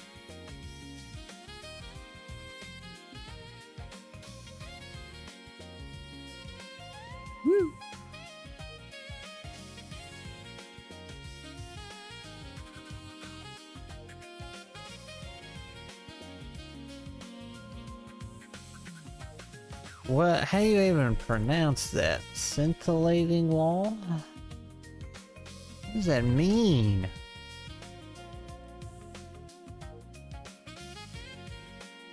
Whale.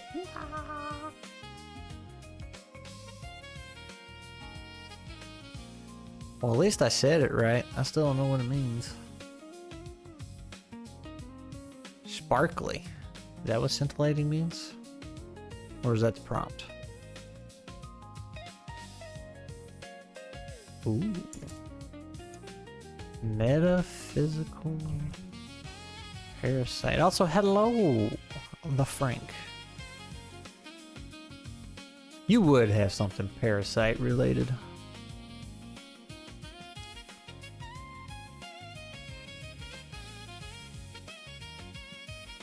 Alright, I gotta go look up what that word means. Fine.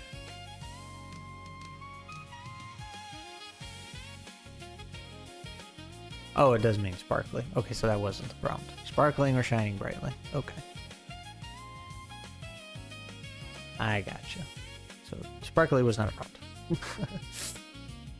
prompt. Deepest light. Geothermal floss.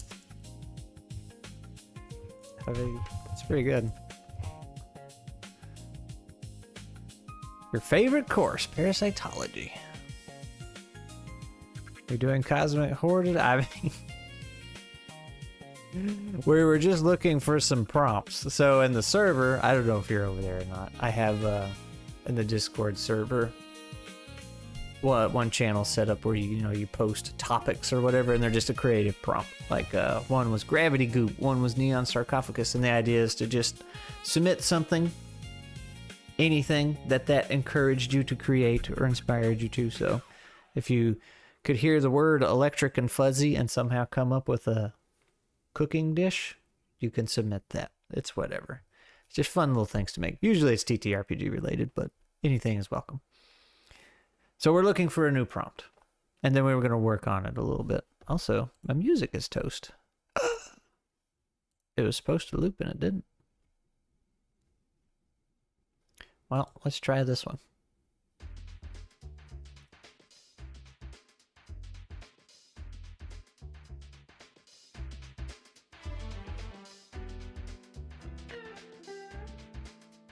Anyway, molded metal.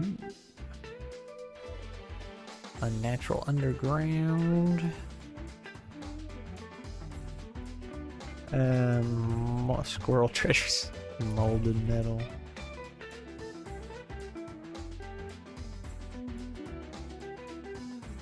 Don't think I'm in there, but then your links are harder to find them. Are they really?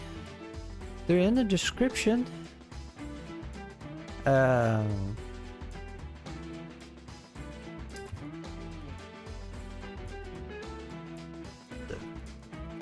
You keep coming up with these weird words, Wisp, that I don't know what they mean.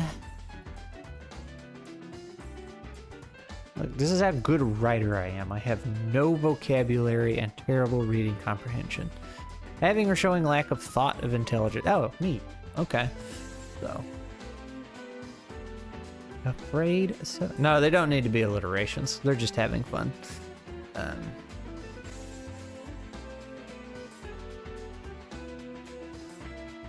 So what do I need? Do I need to put Discord right at the front? Like on the top of the description? Join my Discord. The knowing trees. Not just one tree, but multiple. I like that. Came here for writing advice. What is this? I know I'm the worst. The knowing trees. Emphasis on the S at the end.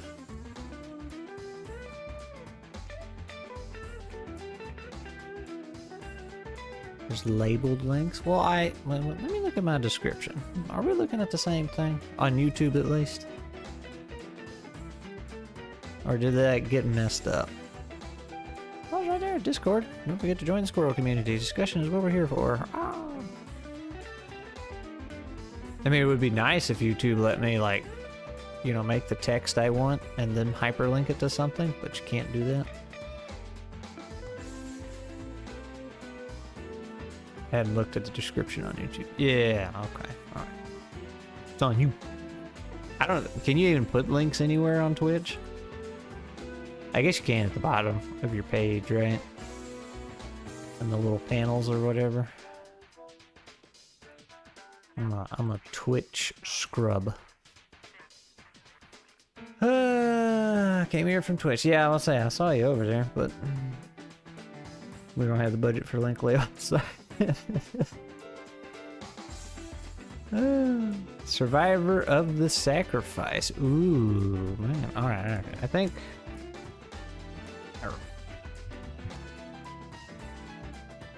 That was intense. I do have Linktree, which I guess I could start putting in there too. Twitch is unusable website. They're all masterclass. Yeah, I don't like it either, but. And Kick is trying to be just like Twitch, and it's like, ugh, but green. And it's like, why, guys? Try something better. All right, I think we got enough for now. Which one do we want to do?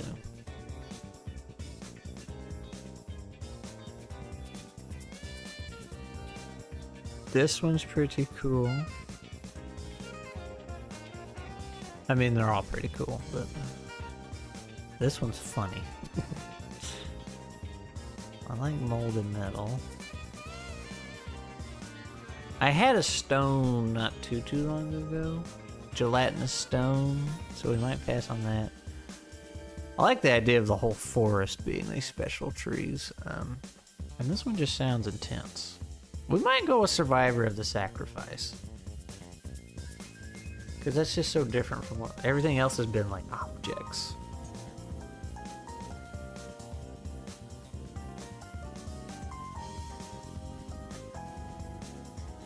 Image of guy coming out burned, yet alive of the Wickerman came to me in a dream, and it hasn't left me. That's pretty intense. Hear about Kick, I think about 20 years ago when it was known for... Right? So when I first heard of the streaming platform Kick, somebody was like, hey, you know about Kick? And I was like, it's that old, outdated messaging app? What? The Nourishing Stone. Good old rock steam. Rock and stone. It's the vending machine. I feel like I haven't seen you in a hot minute. Melatonin dreams be wild like that. Same, right? Yeah, it's just like, it's weird. I guess the messaging app was KIK, and I swear the streaming platform was spelled the same way, but then I saw it today and it's spelled like normal Kick, so maybe they figured it out. I don't know, but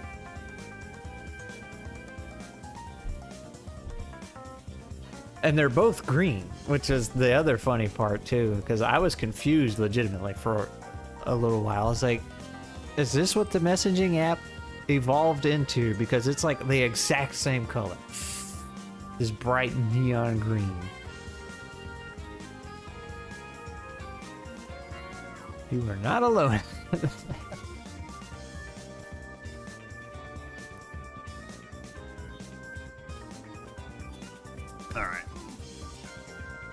There's Frank 2 in the server. Tell you what, I'll go ahead and hit you up with that member. If the bot works. Oh my gosh, why is my phone screaming? Oh, somebody's kid got abducted. Oh no. Oh no. Frank 2.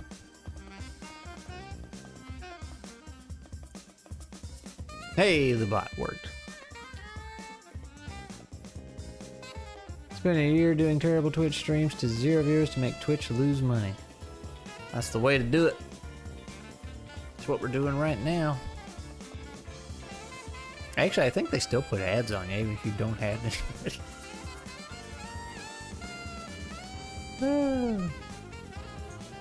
Alright.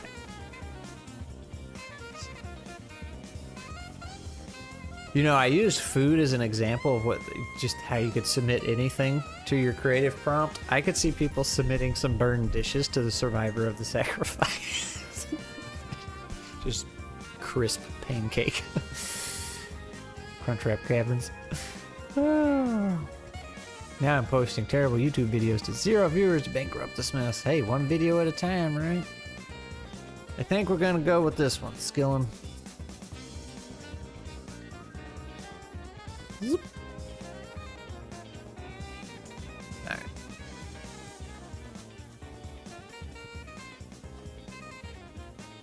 Survivor of the sacrifice. So it's a little intense. Class monster that serves burned food.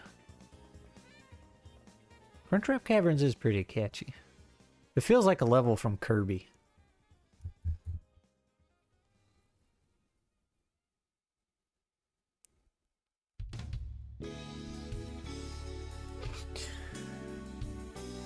Survivor sacrifice. Alright, leaving. Ah. Alright.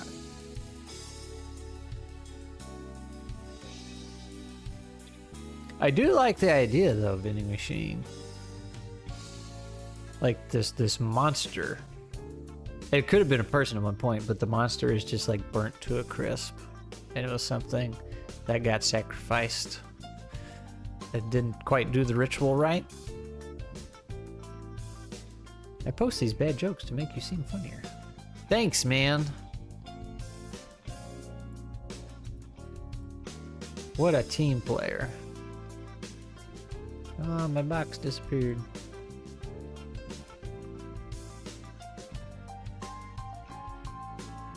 Thinking of a story.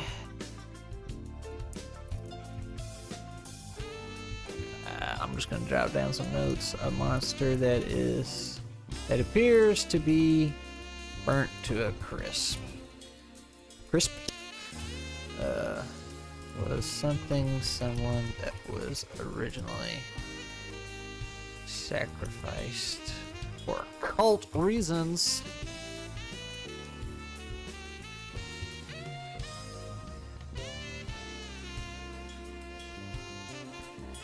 Team player would be a good prompt. Sacrifice failed, a tragic figure who doomed its entire species because a quirk of fate led to them surviving a sacrifice that would have saved an... Ooh. Frank went big. Forever branded as the ultimate, most egotistical, selfish creature alive. Ooh. Monster can be an NPC too? Yeah, so... what we're doing, vending machine, in the Discord server, there's a channel I have for just creative prompts, and I just like, so the prompt would be Survivor of the Sacrifice, and if that's you making an NPC that you want to submit as just a little creative entries, whatever it inspired you to make, you can do that. If it's a monster, you can do that. If it's a whole storyline, you can do that. If it's a burnt piece of toast, you can do that too. So this is just Harry Potter. Well, I don't know anything about Potter Harry, so it's just a little something that I like to try and get people to get the gears spinning up there and making stuff. Do I smell burnt toast? You might. You might. It's a sacrifice. But never quite died. Now roams the temple remains. That's all I got. So like I could take that, expand on it, and then whoop, put it in the thing. Have you ever listened to Wizard People, dear reader? Yeah. I wander far and walking far beyond the point of stopping where embers left nothing but me. Rain didn't come, my pain was for nothing. On the rooms, they're gone. See there? See, like you could, what Twice did just posted? That could be your, I say entry or submission, but it's not like you're trying to win or get anything. It's just, I saw this prompt, this is what I created. Boom. Done. So we shouldn't have let it out. Ooh.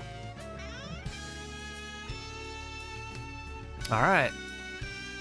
I'm just gonna go make this real quick. Let's see. Creative challenge, new post.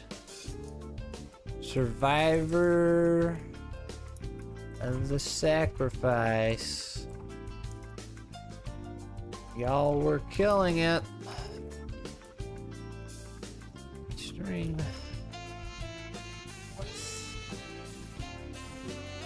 There we go. Bada boom, bada bing. The thread is made.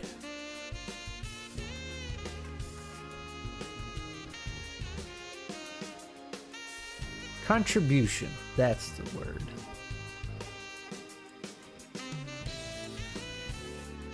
As far as these things go, this is a strong basis for a Patreon or a zine series. You know, I updated my Buy Me a Coffee page this morning, just like the description, because it was super no longer relevant. I would like to do more with my Buy Me a Coffee page, just like have a little storefront kind of thing, because there's some cool things you can do with it. Like, I'd like to have set it up where it's like $1 to open the door and you get everything, but like, you know, just have some maps and stuff on there and little prompty things. But I don't know, I never do it. I have plenty of stuff I could put on there probably, but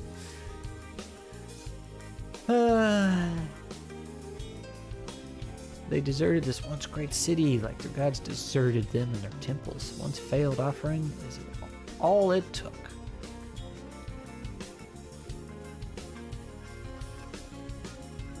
Dang, I like the line, one failed offering is all it took. Like, imagine opening a book and that's like just in italics in the center of the page, the first page. One failed offering is all it took. Fleshing out or featuring whatever prompt response got the most community. Ooh. That would be fun. Yeah, so Frank, before you got here, the reason we're doing it this way, I had this thing set up in the Discord server, and when I first started it, you know, a lot of people participated, and then there was a massive drop by the time I did the next one, and then it just kind of fell flat, and I was like, all right, maybe I'll just get rid of it. People aren't that interested, and then I was like, well, what if we play around with it on stream some, and then we can put our creations over there.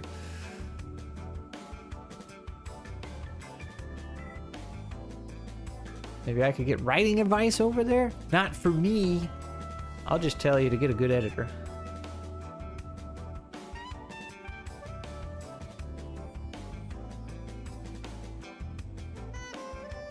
Matter of fact, I'll tell you what I'll do. I'm just gonna post y'all's stuff in here. No, I don't want to add it to the silly Discord. Why you being like that?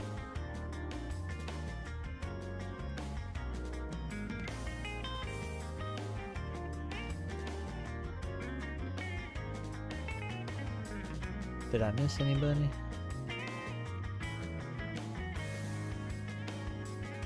I'm putting y'all in the thread or topic.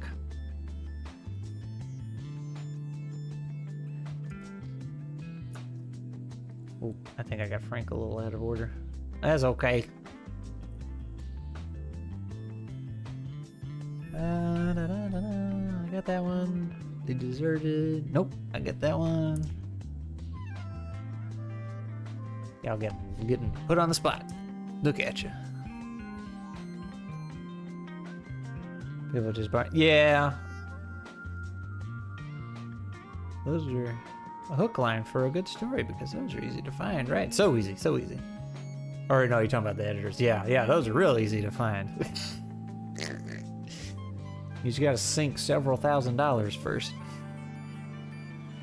You do not consent to harvest of your emotional labor. Well, I didn't put yours in there, crab. The meat. Did you have one? Because I'll totally take it.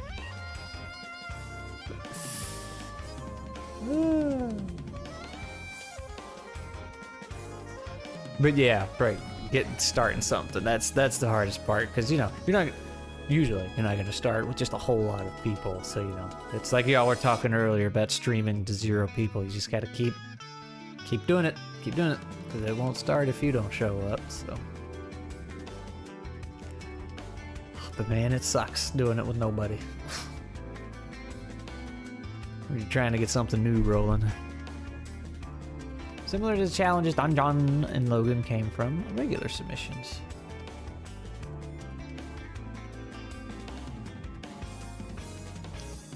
You know that game where one person would start a story and you say popcorn or something and someone else would pick it up? Would that have the possibility of sparking creativity or just become a story by community?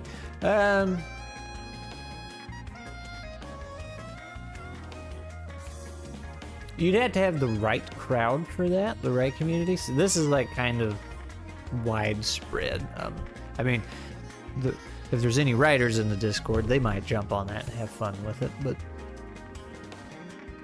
for stories specifically. Now that would be a fun way to make a monster or just some kind of creature for a TTRPG or something. People, you just go around the table and everybody adds one feature or something. It's like, it has wings. Okay, next person, it has a tail. Okay, it can breathe fire. Well, I just made a dragon, but you get the idea.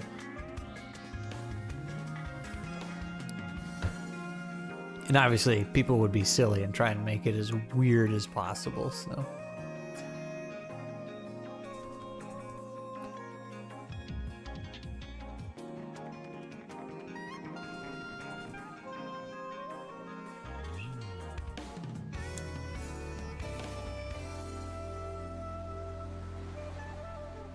But that would actually be fun now I'm thinking about it.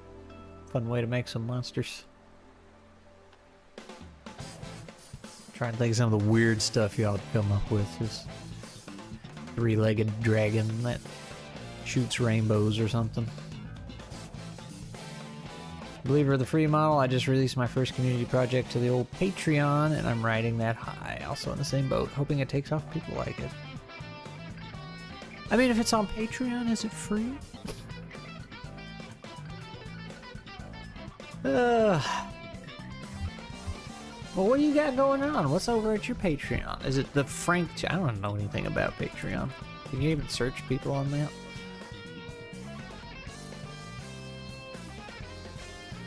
I can't even look at Patreon without signing up. What? Here we go.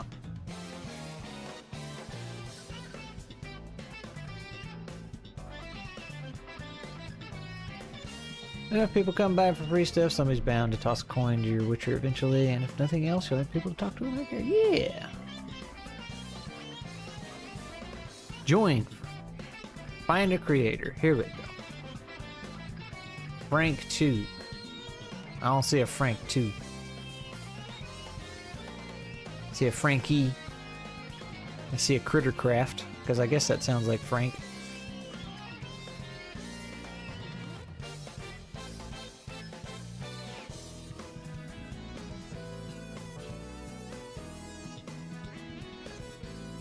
The Franks here. Oh! That looks like him right there. Creating tabletop RPGs. 52 members. Look at you. 50 members. Okay, one thing said 52. This says 50.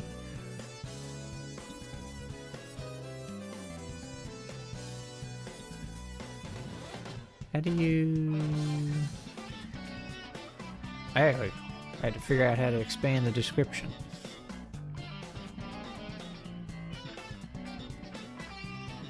I share with the community any commission I'm working on, so long as it's not behind an NDA. Paying members get to vote, but everyone can pitch ideas on what they'd like to see me put to the page. Well, that's cool. Everything I make for the community and all the commissions I can share will be released here for free. If you want it, you can have it. If you want to pitch in, then you have my gratitude.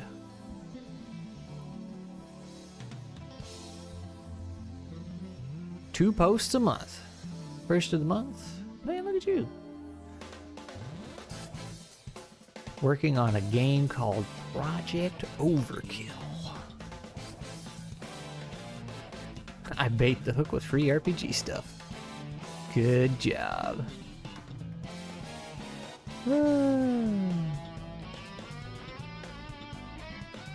Very cool, man. And you got followers. I guess a member on Patreon's like a follower, right? Yeah, because you have members and then paid members. I see it now. That's super cool, man.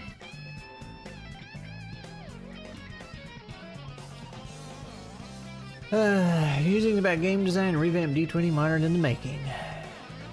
Envious of you skilled masters.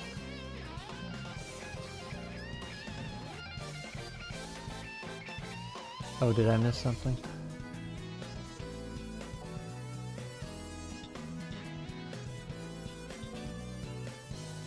Remember thinking about posting something somewhere, I realized I don't have any market. Or like a YouTube subscriber. Well, actually, is it? I don't know. Maybe more like a...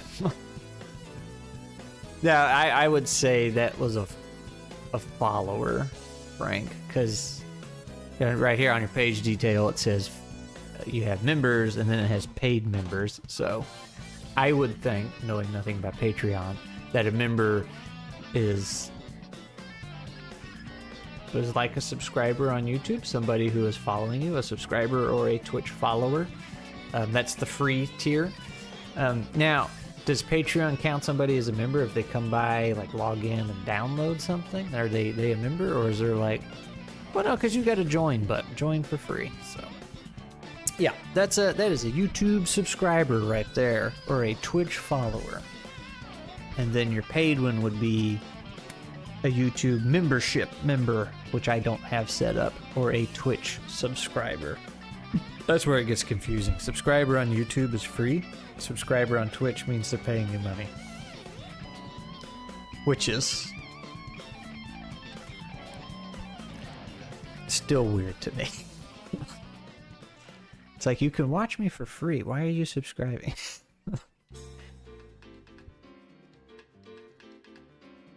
Still working on migrating the rest of my actual community to Patreon, but I'll get them a bit. Well, where's the rest of them at?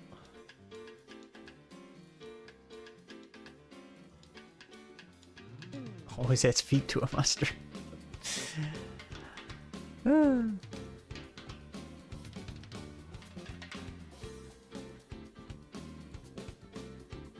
Well, that's what Vending Machine Frank. That's what I was saying about. You'd have to have the right group for that. But that's most things, right?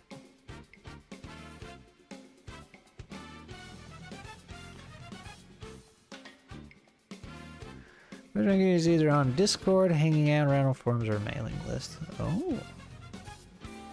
Designed by community hater, has run so many things that could have been good. Single vision. Yeah. They're fun for like what we were talking about, you know, just a goofy little design powwow kind of thing. Just get together, have fun, make something weird. And then you can take that and then do something else with it. But yeah, designed by committee to actually try and make a product tends to not work well. I'd say just try and see how it goes on Patreon. Well, I have Buy Me a Coffee instead of Patreon, but there's the same thing. You can set them up similar fashions.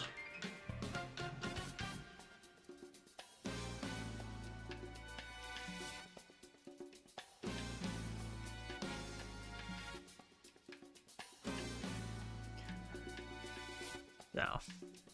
It's pretty cool though.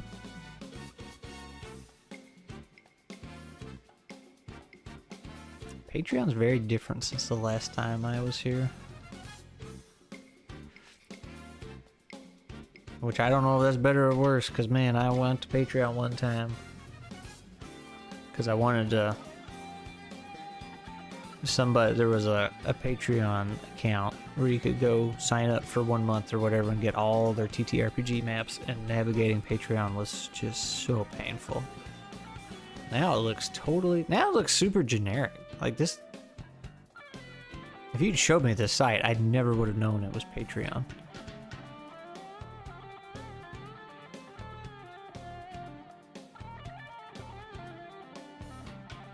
Huh.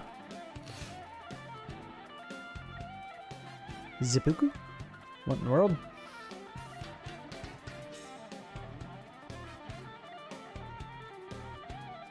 Talking weird over there again, Wisp.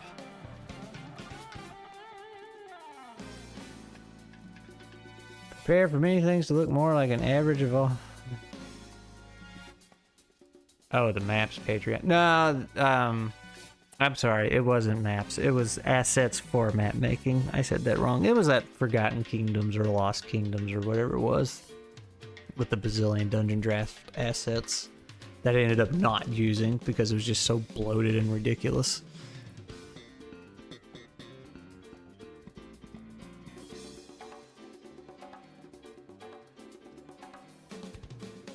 Star Wars map community. Oh, well, let's see. Crab's off. Speaking of, everything looking the same. I assume that was a jab at AI. I don't think you were in... I think your internet was dead at the time, but Glee is going to have a chat with one of her clients and their AI usage. I don't think it's going to go well. For them. We had a stream. Were you here for that stream? I guess it was just last week. We were looking at some AI text.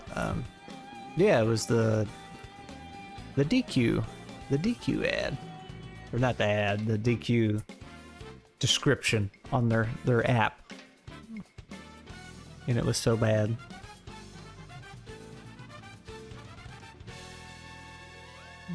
You're mostly staying out of the AI fight until recently. It's kind of how I was. Like, I was just telling Glee about this the other day. It's like when AI was, doing its thing, getting new, I was like, yeah, it's a tool. Big wigs corporations are gonna abuse the heck out of it. But like, this is nothing new. It's a cool new tool and all that, and like, it can do some really neat things. But what's happening is nothing new. But man, I'm getting tired of it. It's just everywhere. It's like, oh my god. It's just, I feel like it's kind of like when social media came out. People thought since social media came out, people just suddenly got worse. And it was like, no, they just put a big highlighter across how bad people already are. Or weird or stupid. When AI came out, it just put a big highlighter over how lazy everyone is. Ugh. Started working, which is why I've been gone. Now has a TT... Oh, how has a ttrpg developed? I saw the book review of your story video. I thought you had and thought you have a good writing group? I don't have a writing group. Vending machine. Those were people in the ttrpg community that read my book. And I just wanted to do a little bash. And like, hey, let's get together. Tell me if it's any good, shortcomings, positives, negatives, things like that. Things I need to work on for the next story. That's all that was. It was putting myself in the line of fire. Because, I get up here and talk about writing. So it's like, alright, well, let's put my book up there and let's see what people have to say. And hopefully they'll be honest. So that's all that was. So no writing group. I tried a few of those in the past and not a fan. Not a fan. As for the ttrpg, it is going. Moss and Stone. I just need to play test it more. Really. I'm just dragging my feet on that. You can work with AI if you really want to, but only to do editing, grunt work, free action. That was the thing. Like, it has its uses, but people are trying to make it do everything, and then and it shows. And it's just like you start to see the same thing over and over and over and over again. That's why it gets tiring and redundant. It's just like, ugh. Recognize that I can't make a logically consistent argument against it, but I also don't need to. I just don't like it, and I'm sick of billionaires pushing anything. Suck the soul out or whatever you aim in. Yeah, it's like, it's just, it's repetitive, it's redundant. It's like I was saying, the first few times you see it, you're like, oh, that's really cool. And then you start to see the signs of it, and then it gets redundant. Very redundant, very redundant. And it's just like, oh my gosh. But that's just the stuff we notice too, right? Like, when CG was getting into the movie scene. And some people still do. They'll fuss about how practical's better over than computer generated. It's like, no. You don't realize how much of the CG stuff is there that you don't notice because it just blends right in and looks good. It does its job.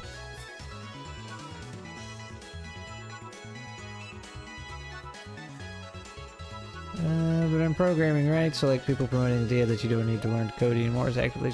So... They're actually... I saw something just yesterday, Crab, that they're going back against that. Like, apparently these companies that laid, 75% of their staff or whatever off and tried to replace them with AI are actually hiring them back. Because they realized it's not working, so...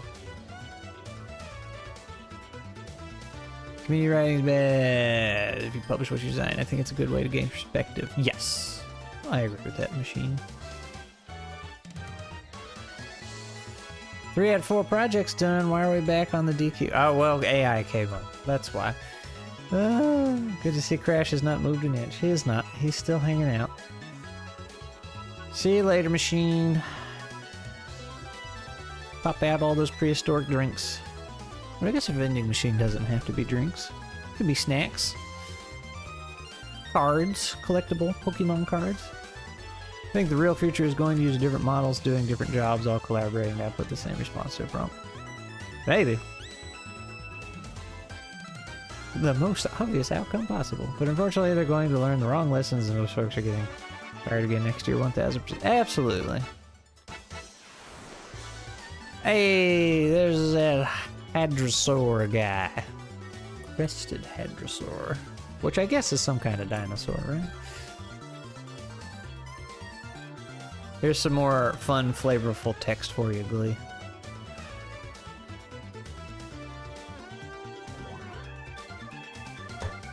We were just talking about how the world is burning because of AI. Or that it's all collapsing in on itself. Because lo and behold, it couldn't magically do everything for you. Like they said it would. I want my money back. Cult reasons. That is a good prompt too. You're right. Just have that prompt. Cult reasons.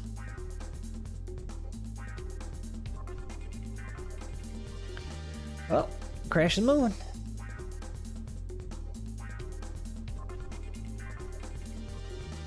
What you doing, boyo? I can't really get you in camera. Not that you can be seen anyway. Just avoid. Hate that there's no such thing as a magical single solution to my problem. I'd like to get my money back, please, and thank you. Man, right?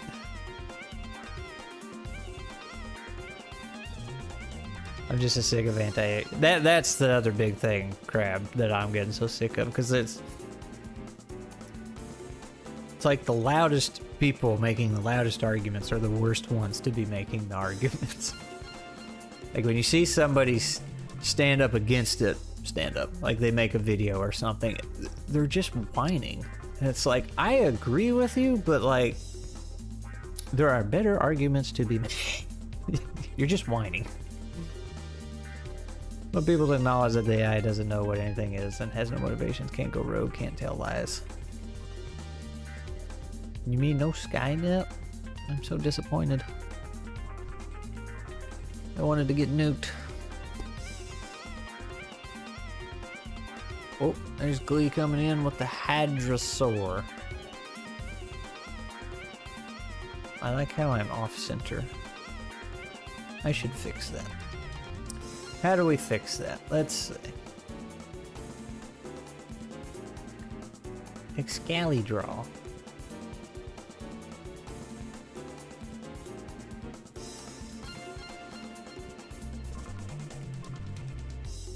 Alright, this is all you get.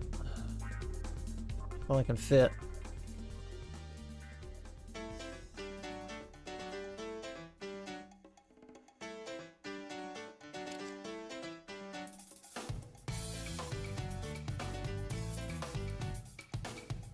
That's a dinosaur.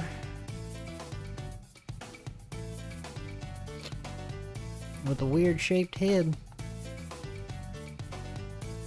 Just skying at you so hard.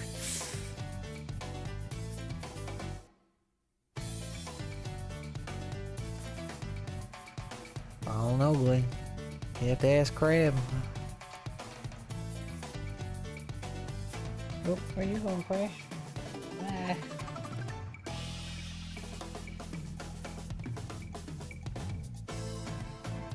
You see something through the cat door? Oh, he's just going over to his towel over there.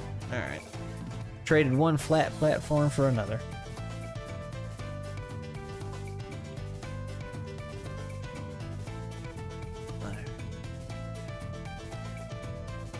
Beauty of art is in the interpretation.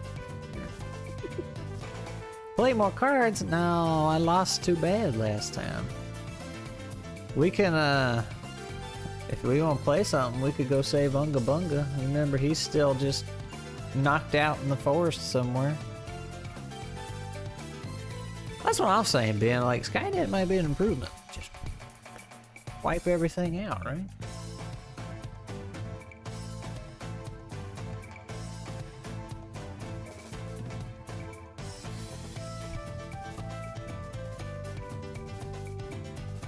Actually, we've been doing this for like 2 hours. Did I miss Outgun, by the way? No. We're not streaming it. But Ben's gonna be running a game. In like 10 days. Eat lunch, but get a call. I kind of wish I had saved my lunch. I already ate it. Now I got the hungry munch, or the bored munchies. Tell me if there's nothing to watch.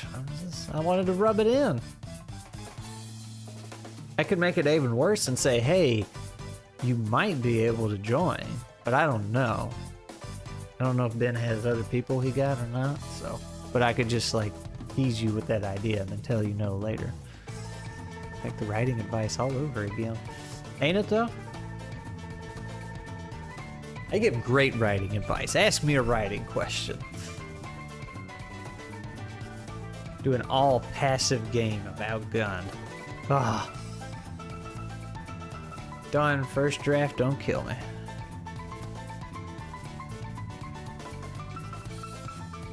What, you done with your first draft? Is that what you're saying? All passive Outgunned. How do you do, you can do social checks and stuff in Outgunned, can't you? Don't you have like a cool stat or something? Oh, did you put something in there? There it is. Woo! Look at you. Look at you. That's what I like to see.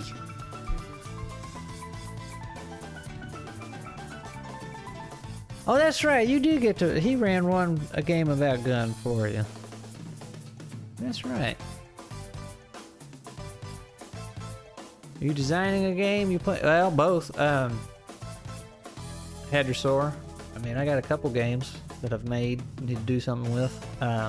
This was just we were playing TriQ Tales solo a few streams ago. At this point, we died. Our character is knocked out. It was a caveman, Zunga Bunga, and he is knocked out in the woods somewhere. So I was like, technically, we could go save him, make another character. He did kill a giant sloth though, before he went out. Like, he fell down into some tunnels and killed a giant sloth, and then came out, and then got knocked out. There's a few things you can do, but most things are very kill-centric. Yeah!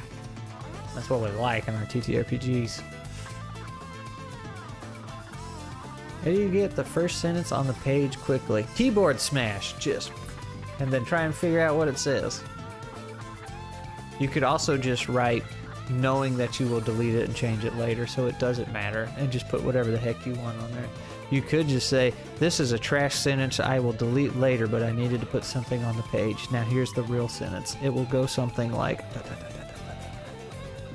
Yeah, trick that brain. Once it starts typing, you'll keep going. You didn't think you'd actually get advice, did you?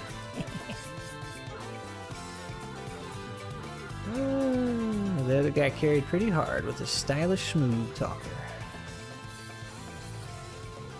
How should I reconcile the need of a community to use IP elements locked away behind an army of lawyers with my need to create something new that I know they'll like if they gave it a chance?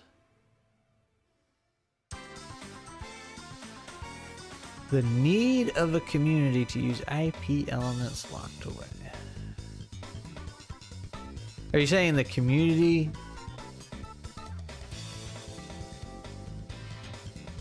The community is wanting you to use other IPs in your stuff?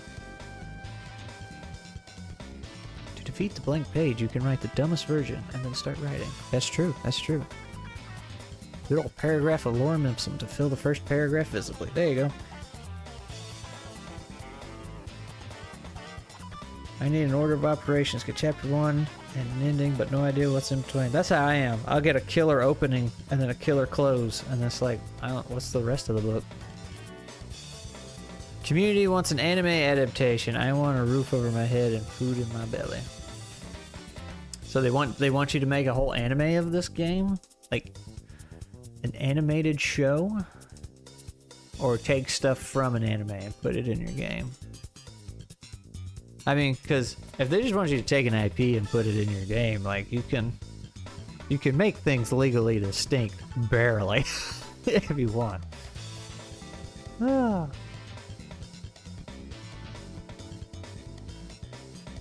Pay for licensing or make a parody, that too. Laura Mimpson for your TTRPG, so I definitely understand that one. Just don't leave it in there. That'd be funny. Writing random sentences is actually top tier advice. Just connect brain to hands. Yeah, let her rip. You'll start writing what you want to write sooner than you think. Japanese lawyers, yeah, pretty intense. And they all work for Nintendo.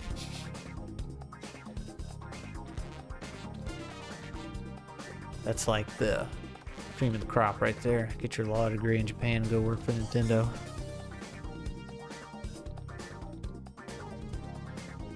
I'm not done, so it is still in there.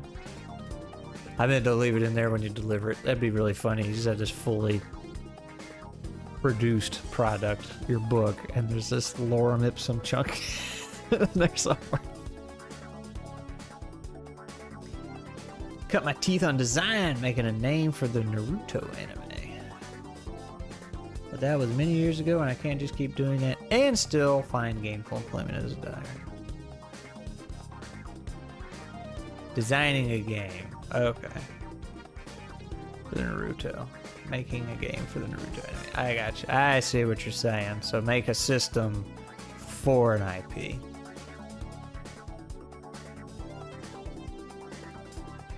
Yeah, I guess you couldn't really do that, could you? You'd have to. But see what you could do. You gain your following for the Naruto game or whatever it is you're doing. And then at the end, you're like, okay, for legal reasons, I have to change all this. It's going to be all the same, but like, they're not Naruto characters, but the main character does wear an orange jumpsuit.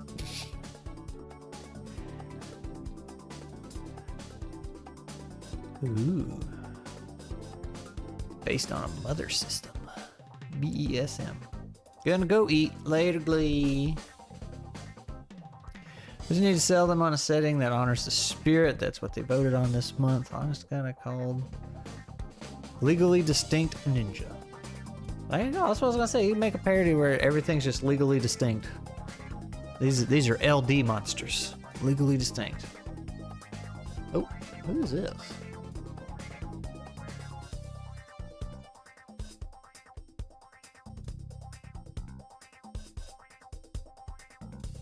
These random DM on Discord. No common servers. Do you play Minecraft? What?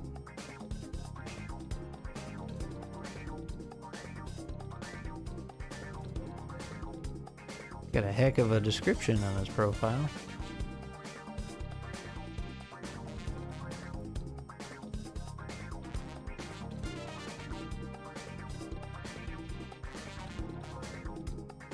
Oh, apparently he's already a friend? What's going on here?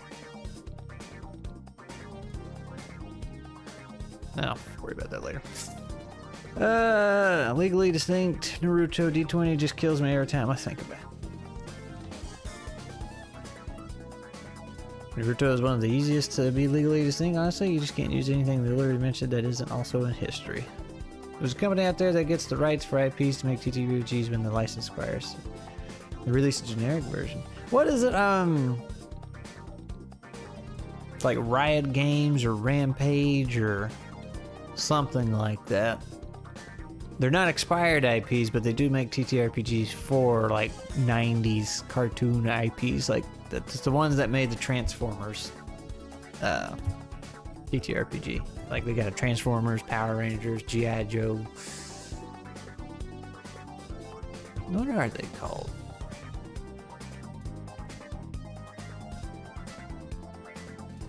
Renegade. I knew it started with an R.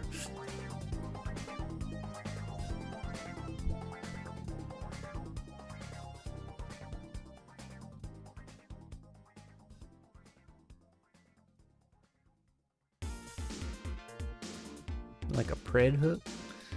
What was the first thing I ripped off for words of power? Ooh.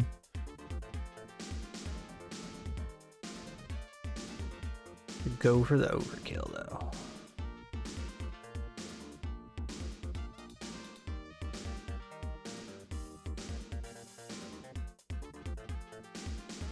You have to have Happy Suzuki, or however you say his name. Just make all the characters completely opposite.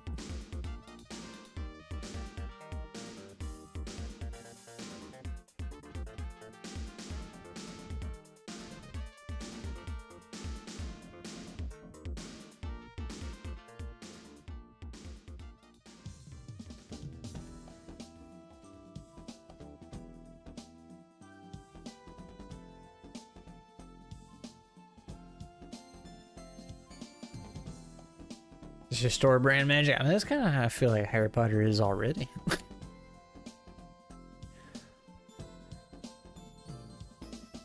Can't really talk about that though, Harry Potter, because I don't know anything about it. It just super does not appeal. It didn't even appeal to me as a kid.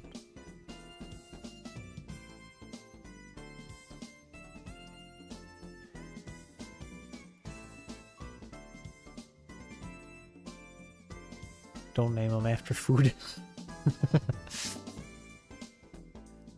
Potter needs to be needs the Hogwarts for sure, but Naruto is all aesthetic. World is very generic.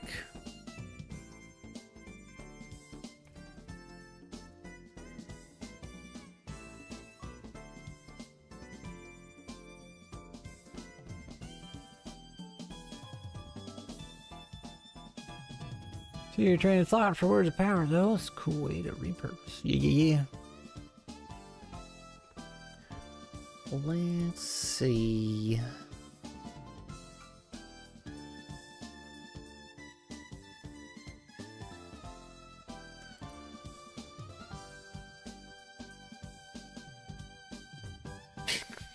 I'm not selling anything and have no fear. Yeah, when are you gonna sell words of power? $59.99. Drive-through special.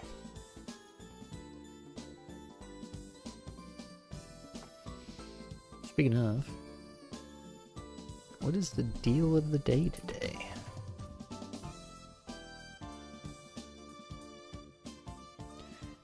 Imp of the Perverse. That doesn't sound like a good time.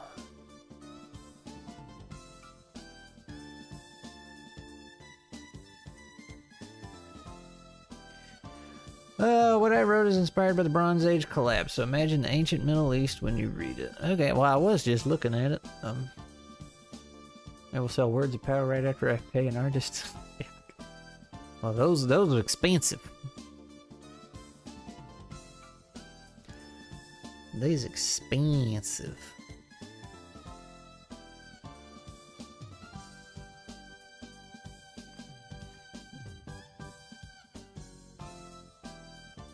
What is this track?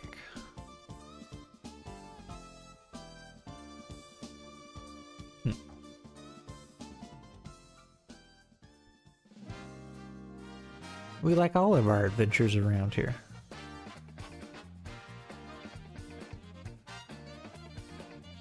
Except for the Land of Yield. We don't like that adventure. I don't have any to finally polish a finished product. I wish I could make Words of Power into something proper, but I know I never will. Not with that kind of attitude. I mean, you got the game down, like mechanics are the way you would like them, right? It works, it's solid. So your part's done. You just need somebody to make it look pretty.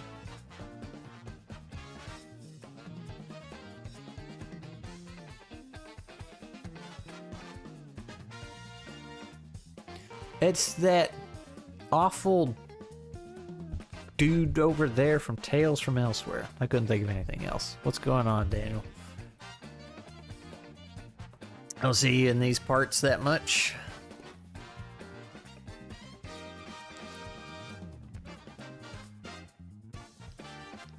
Peter was here recently, but he had to go back to work. Terrible, terrible guy. Working, making money, making a living. It was on the YouTubes. Saw I was live. Yeah, ma'am. Crab tried to do the art and layout, but yeah, I can't do layout, man. Like, matter of fact, that was something I was gonna. Here, let me show you how bad mine is. Where, like, I acknowledge I can't do it though. I'm like, this is bad. I'm willing to pay somebody.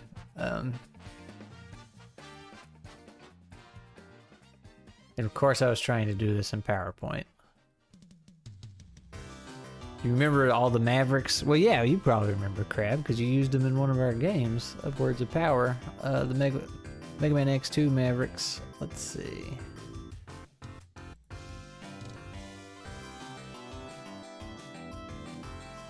Oh my god. Whee! You can't barely see it. Oh my gosh. So I started here, I was like, can I fit all this on a page? And I was just trying to do one thing at a time. Trying to get there, but like, it's gonna look like doo-doo.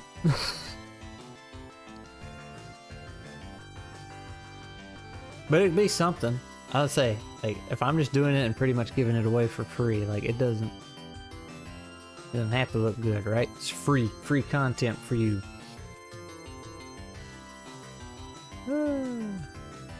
When you don't just clone D&D, it's a bit harder. That's true.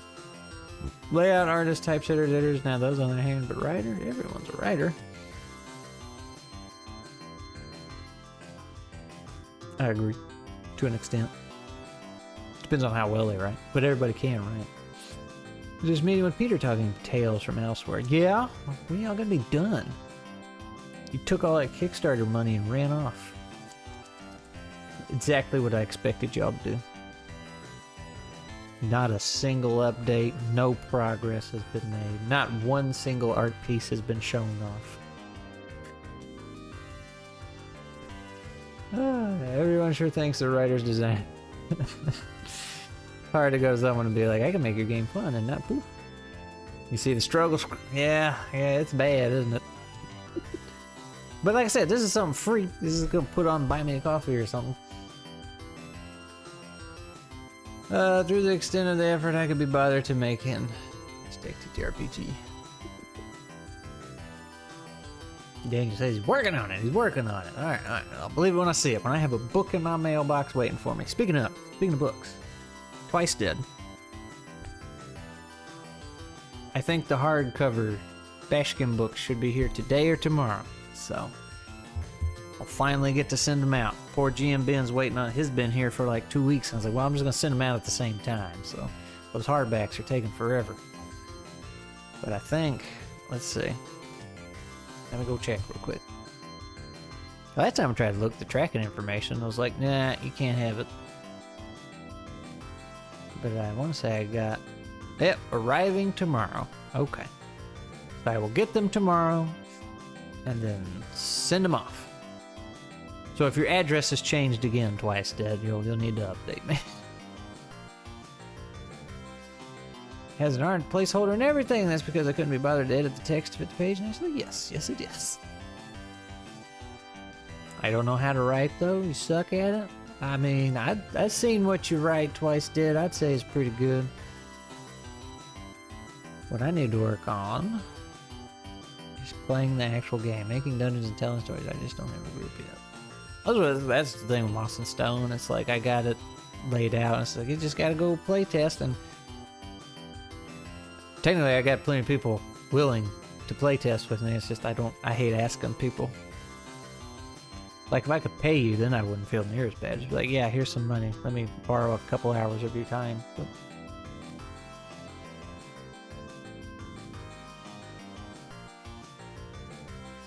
it has changed. You're at your college apartment now. Ah. People chomping at the bit. Yeah, I mean, that's all you gotta do. Crabsoft, go be a cool YouTuber, and then you'll have everybody wanting to play with you. Cannot much dislike. I don't know. I'm not saying you should. I'm just being a coward. I hate asking people to. You play my game. You play my game for me. Test it out. You know, free labor. I know you're gonna have fun and a good time, and then I'll put you on stream too. I'm just gonna extract all the free labor out of you.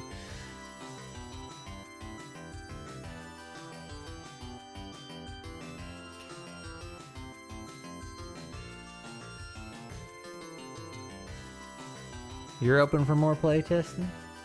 Well, that's good. Maybe one day I'll ask you. You do have to like diversify too is the other thing though. Because if you have the same group, then you're just designing a game for one group, but you can definitely like play more than once. So we do need to play again. Maybe I'll run Moss and Stone through the Dracula's castle, because that totally makes sense. Actually, it would be easy conversion. I'm thinking about it. Dracula could be a bat. Yeah, I'll poke you twice, Dad. Later today or tomorrow morning, when the book is supposed to be on its way.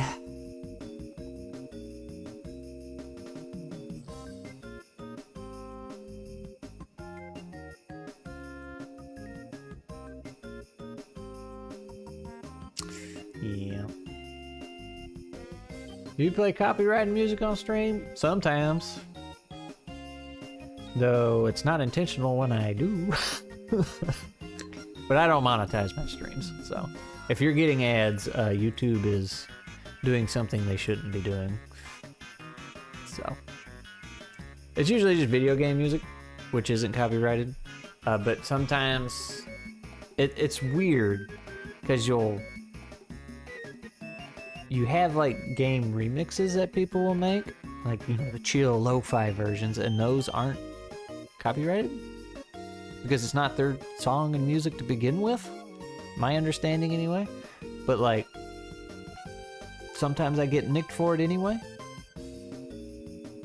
If you're getting ads installed, you block it. Yeah, that too. Like, definitely use something. Dracula by Floge is pretty rare. Since I don't monetize the streams, I would be fine with playing, like, I don't want to use the term real music, but like music you know is copyrighted and like would be on the radio or something. Maybe no singing because that would get in the way, but like I do worry if I just have a constant stream of copyrighted music, YouTube might not like it. I don't know.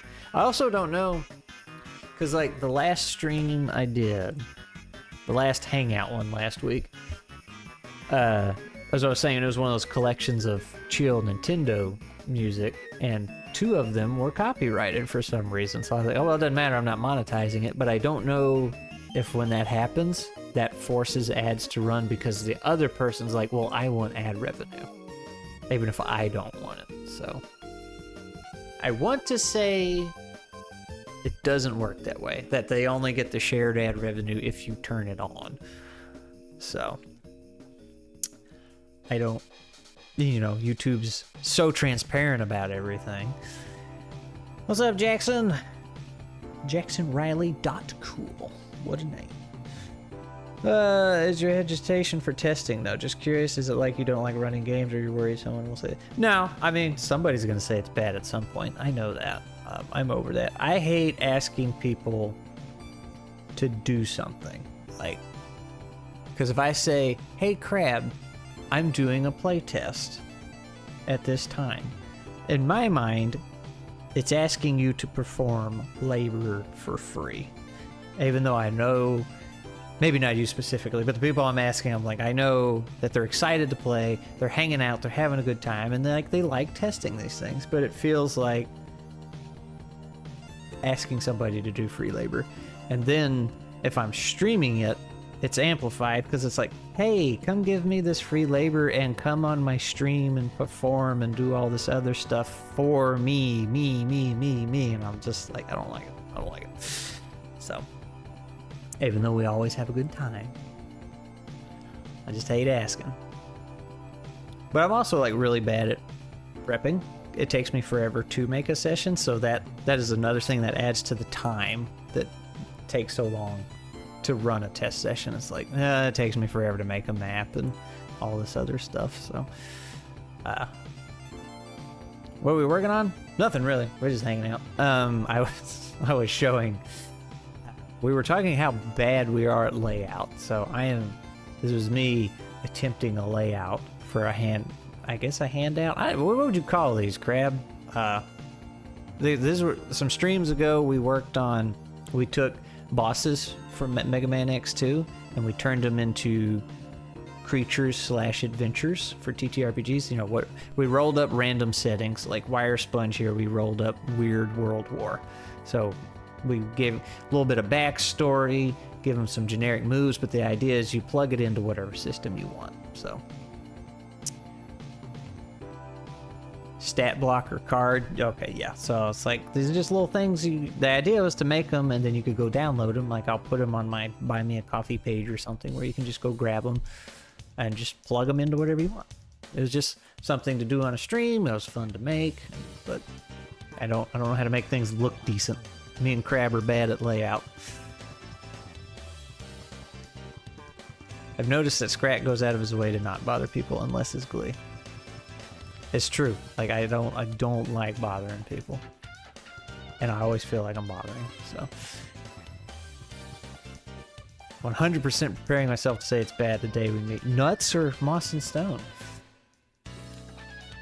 Play tested some game for Grim, and I think I made it really bad for Grim. Grim. Who's Grim? I feel like I should know who that is. I know it's short for something. Crab can text, but for what I remember in stream, he isn't rude. Kind of blunt, but a bit of a jester. Yep, that's Crab. It's a game where we were mice trying to avoid this cat, but I provoked it to draw its attention and took a minute to think. I think the perfect slur for a cat. Were you playing All Mice Die? I thought you had already left got off Discord by the time he came around. Oh, for Grimwood Games. I'm sorry. It's like I know I should know who that is. That's right. He did have a mouse game, right? That was one of his one-pagers. He made like 3 or 4 one-pagers back to back to back. Yeah. I remember now, Crab. I remember talking to him about that too. He was like, yeah, man, that Crab, he's kind of a jerk. No, I'm just kidding. He didn't say that. He said it was a good time. I do remember talking to him because I was curious like how it went. And he said, no, it seemed like it was fun. Declawed Run of the Litter is an easy slur. That is a pretty good one. Oh, Fate has a system like that. I think it's called Strays, but maybe I'm remembering the game. You know, Fate's the one with these dice, right? That might be kind of hard to see. Whoop. They got a negative, positive, and then blank, right? I made these, by the way. I've never played Fate. I don't know anything about it. I just know it has these dice that can go basically up or down, and I thought, here's a lighter one. Here's a lighter. Woo! And I thought that was the coolest concept. And I actually started working on a system just using these dice because I thought it was so cool without knowing anything about the Fate system, assuming that's the right one. And I went out into the wood shop and made me some dice. That was like early on in my YouTube. Hey bro, I had some suggestions on shit, but I don't want to spam your chat. Let's chat on Discord. Let's not. Looky there, looks like Kick has bots too. Slammed. How do you... That's not it. Kick is, they need some help. Bam. Alright. Problem solved. Alright. Fate is one of those systems I never got to play, like Burning Wheel. I like Fate. It's simple. Yeah, but Fate's the one with those dice, right?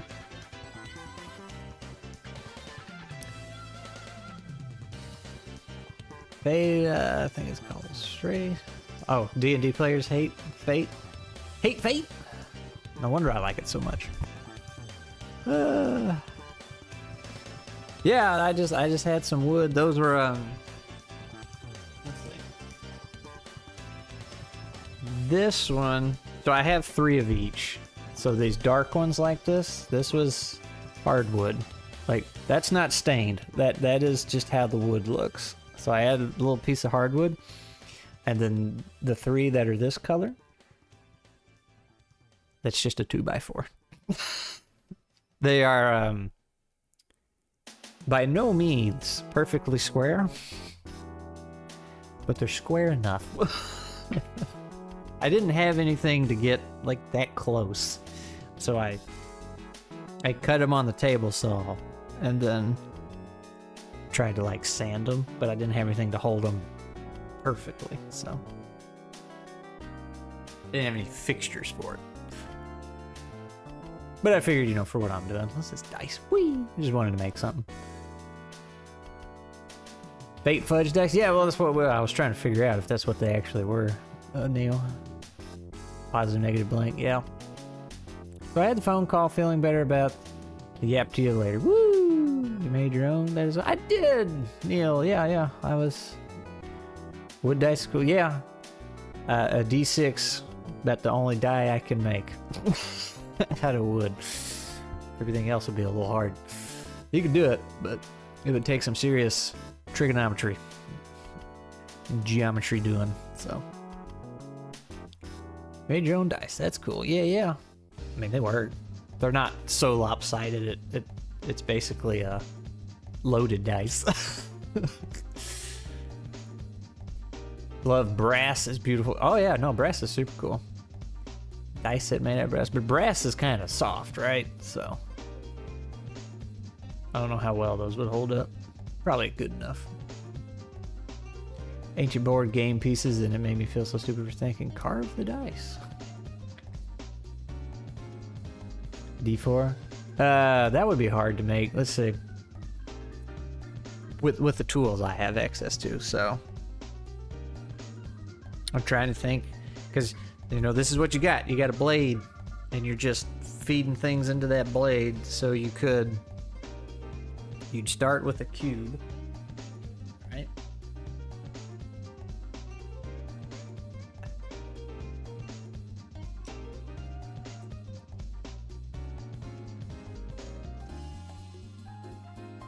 I need a reference.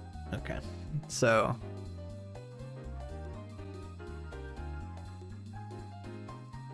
yeah, man, you'd have to tilt your blade, which you can on table saw. You can do this.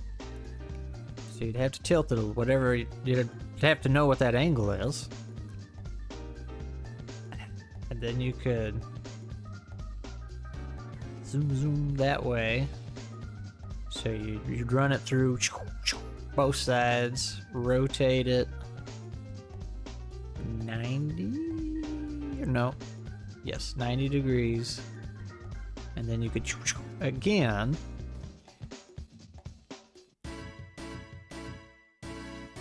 So you could do a D4. But man, holding that. I don't know how you would hold that in place. Well, if you're...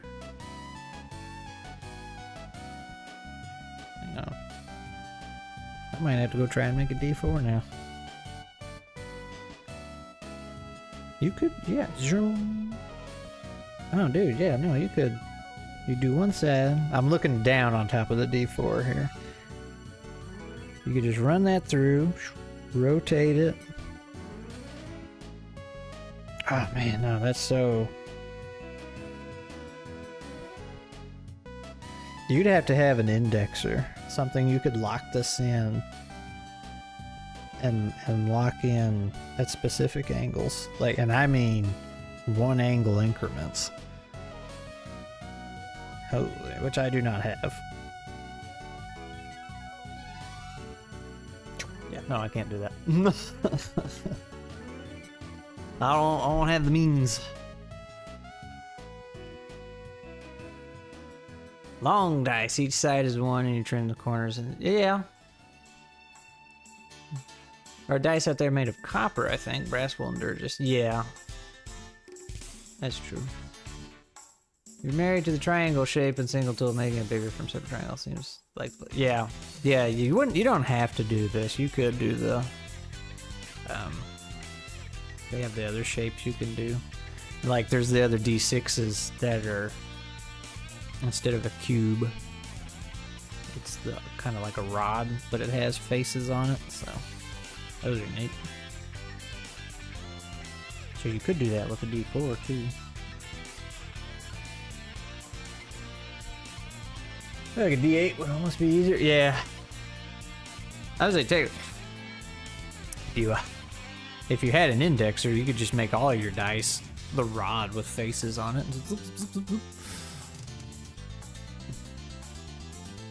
And then just color them different so you know which one's which at a quick glance. Excuse me. My great-grandma had one of those weird tube metal pipes. She got it from her first husband, a Palestinian running from the collapse of the Ottoman Empire. Wow. Kraken dice made of copper.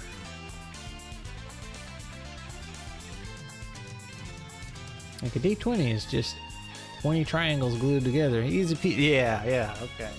So...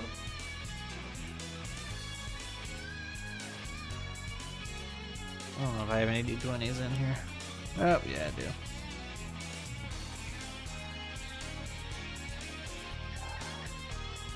When I was in trade school, before... Wisp, do you know what Mastercam is? I don't know if you would have crossed paths with it. So before I got on the good modeling software that I became a specialist in, I had to use a software called Mastercam. And technically it wasn't meant for drawing. You could do it in there. And by drawing, I mean making 3D models. It was all wireframe models. And one of the things I had to model was a frickin' soccer ball. So I believe all the faces on a soccer ball are like the face of a D12. Yeah. So you had to make that. So basically like a D12 with 1,000 more faces on it. That was the most insane. It sounds simple. It's like it's a ball. It's like, no. I had to make the... What are those? Hexagons or whatever? Not hexagons. Whatever agons, and then all the way around. That was so abysmal. Whereas then, you know, the good software, you could do that in like 5 minutes. Use blank D12s and do 1 through 4 3 times because I hate to fail D4s. Yeah. Yep. Other thing, that's what. So when I started working on Nuts, which is a D12 based system, I learned how versatile the D12 is. It's really nice. It can be a D3, it can be a D4, it can be a D6. It can be so many things.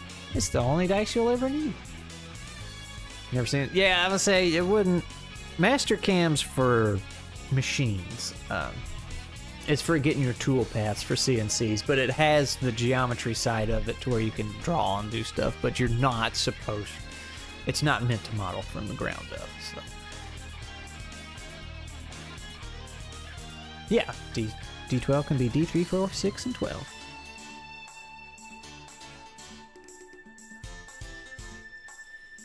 You say that so confidently, even though you've only ever seen it come up once.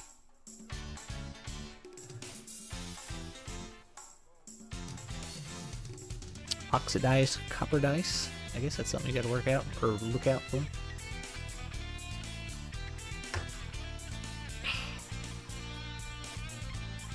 Glee. If we summoned a Kraken, make this look good. Make this not trash. And then make it to where I can put more. I can use it over and over for more of these characters. Make this look like a good handout, stat block thing people can download and use. Glee layouts basic video? Yes, please. I mean, look, I have tried to encourage Glee multiple times to start a YouTube channel because she really likes helping people and teaching them and stuff about Adobe and that kind of and design. She's very passionate about design and she very much knows her way around Adobe very well. So I'm like, hey, start a YouTube channel or stream it, and then you can, like, when you get these side projects, you can stream and make videos out of what you're working on, and you can, like, double dip. Can't get her to do it. Can't get her to do it, man.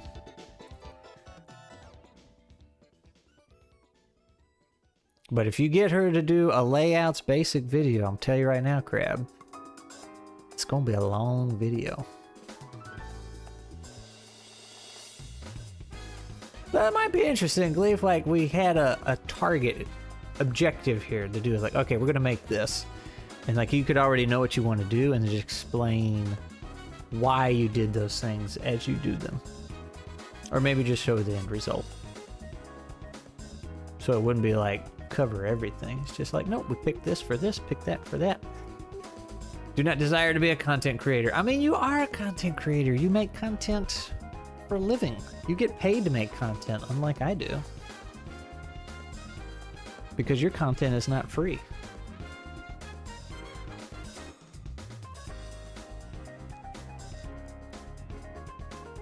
Content creations for dorks. It's true. Yeah, no, the audience definitely does need it. It would be very helpful. And I'm kind of mixed on that. It's like, yeah, they need it, but I don't want to just show them how to do it, even if I knew how to do it, and then take that work away from people. But at the same time, it's like, you, for example, Crab, you're probably not going to hire somebody to do it, so you just do it yourself. Is that actually taking work away from anybody?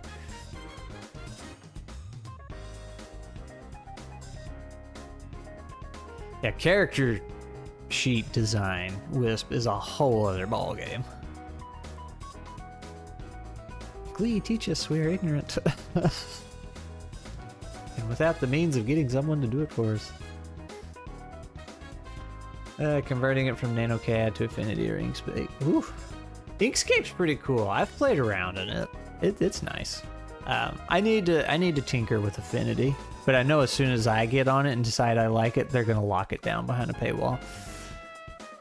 Content creator used to be a slur. It was for people making pennies to make websites. Was that what they were called? I didn't think content creator was a thing until YouTube.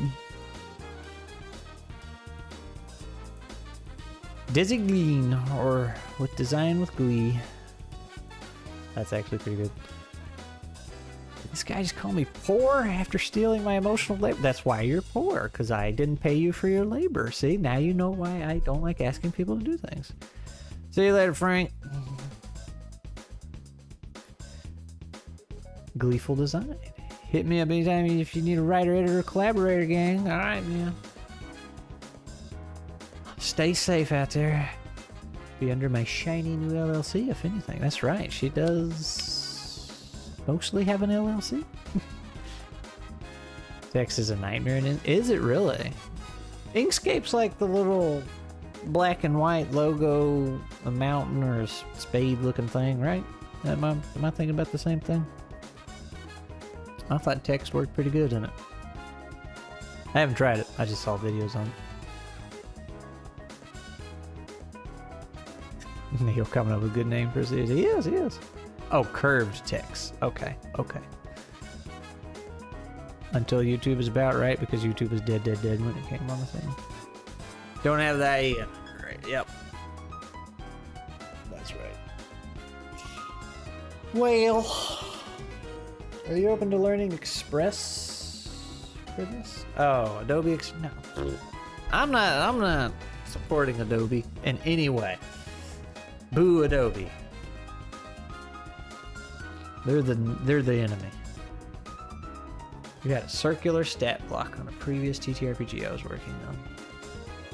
I know it's free, but there's still supporting them just by using it. So boo. Also, the one time I tried to use Express, it was terrible. I didn't like it. But it probably would be better than what I'm doing.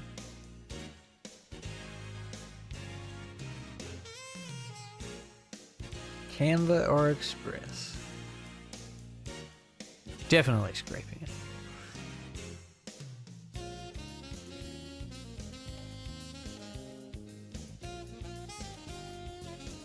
I feel like I tried Canva years ago for a couple things. Didn't even know what it was, and it was just... the UI was just... I don't know what it is. Like, there's this level of simplicity that becomes too complicated for me. It's like they simplify it so much I can't find anything.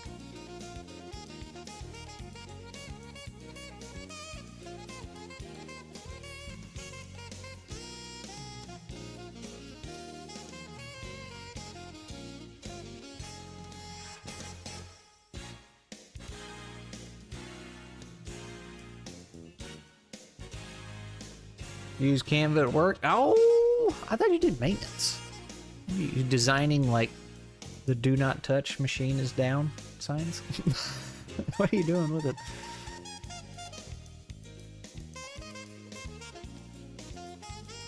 Thought you were the maintenance man.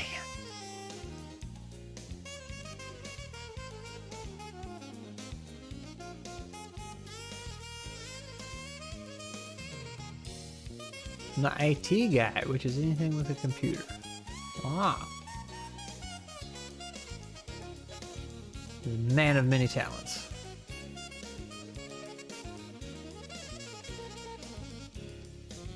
Frankenstein monster out of the people's PC sheet. Obsidian. Oh, you're an Obsidian user, Wisp. So sorry. So sorry. Maintenance was our main machine, broke down and needed fixed. My boss is cheap. As most bosses are. So check out this random DM I got.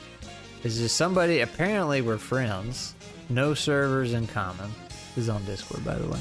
Says, do you play? It says, how do you play Minecraft? And I said, no, why? And then half an hour later, he says, one of my friends has been building a city on our modded Minecraft server for months.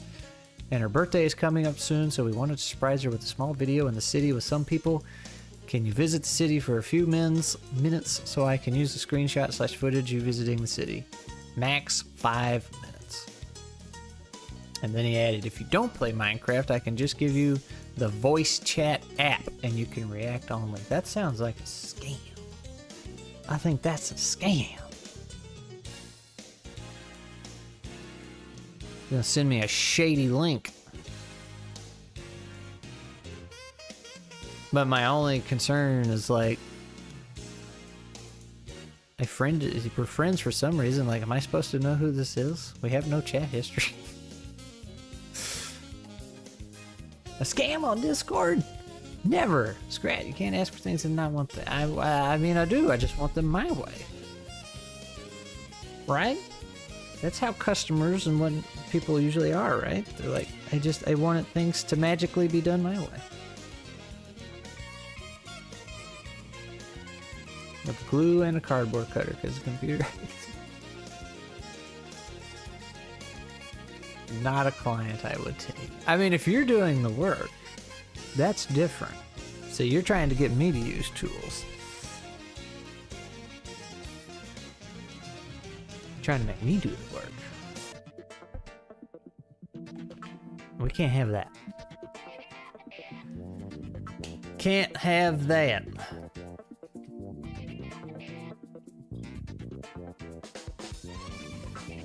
You want me to edit it and make more? Well, I meant like... Yeah. Okay. Well, if it's already done and I'm just adding text into it, that's different. I do say a lot of things, Crab.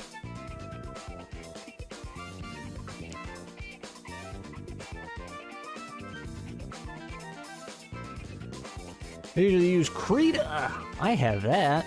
It's free and pretty easy to learn and does the basics I need.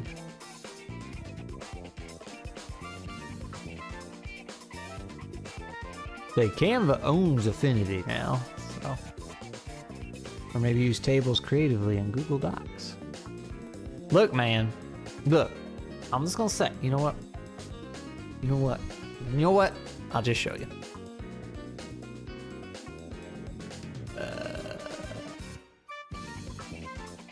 Oh, that's because PowerPoint's in the way.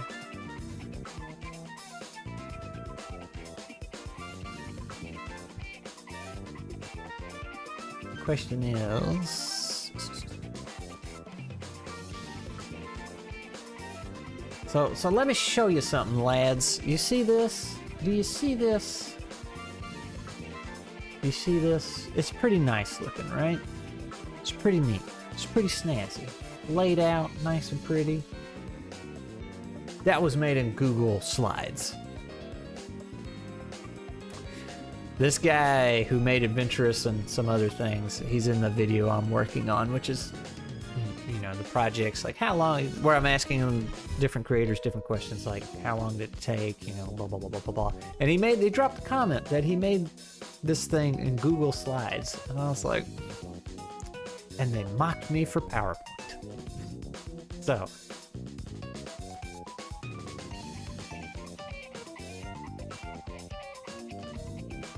Please hold. I tried to make a character sheet for Words of Power, but like, who am I kidding? Send you a link that I need to share. GitHub. Share this link on stream, please. Thank you. Jump to InDesign. Adobe Alternatives. Ayo.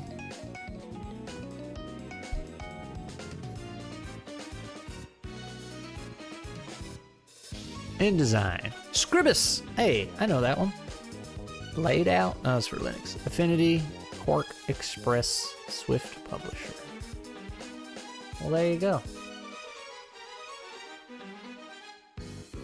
Well, slides or PowerPoint, same thing. Wisp. PowerPoint's great.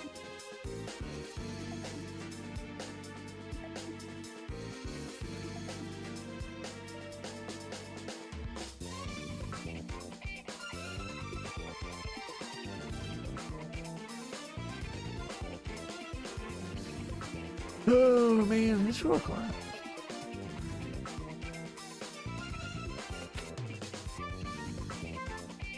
You could put it in this. The big part is working from a mobile device and then continuing on my main machine. Yeah, don't. There's only so much you can do on your phone, man. Just try to limit that to notes. That's what I do anyway. I can like view on the phone, but I ain't trying to edit it on the phone. I was just gonna make a note somewhere else for later. I did not share the link. Oh, you want me to... Oh, sorry. I thought you meant you want to share it on screen. Let me go get it. Let me go get it. This is from Glee. Actually, let's test this out. If I put a message here, does it go everywhere? It did! It went to all three. Boop, boop, boop. Look at there. That's neat. Crab isn't on Discord. That's true. Maybe he should be. should be. Actually, none of us should be. But...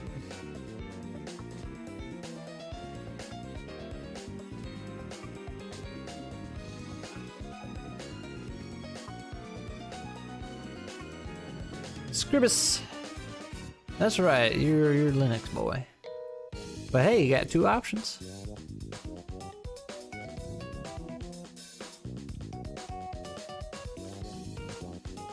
Making sure you're not a bot. Ah. What if I want to be a bot? Libre Desktop Publishing Application.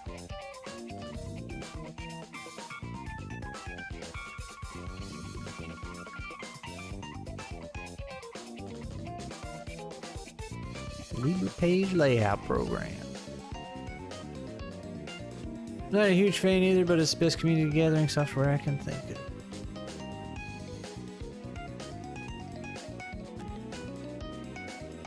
Stop by here busting tires and exit when I is out. I need to get more into the IRC scene.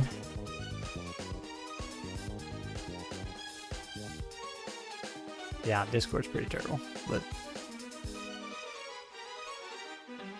unfortunately they got the monopoly.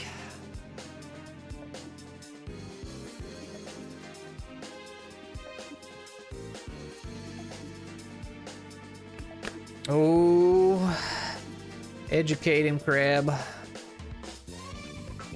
It doesn't stand for Internet Relay Chat, something like that. Old school. Chat rooms before AOL. Alright.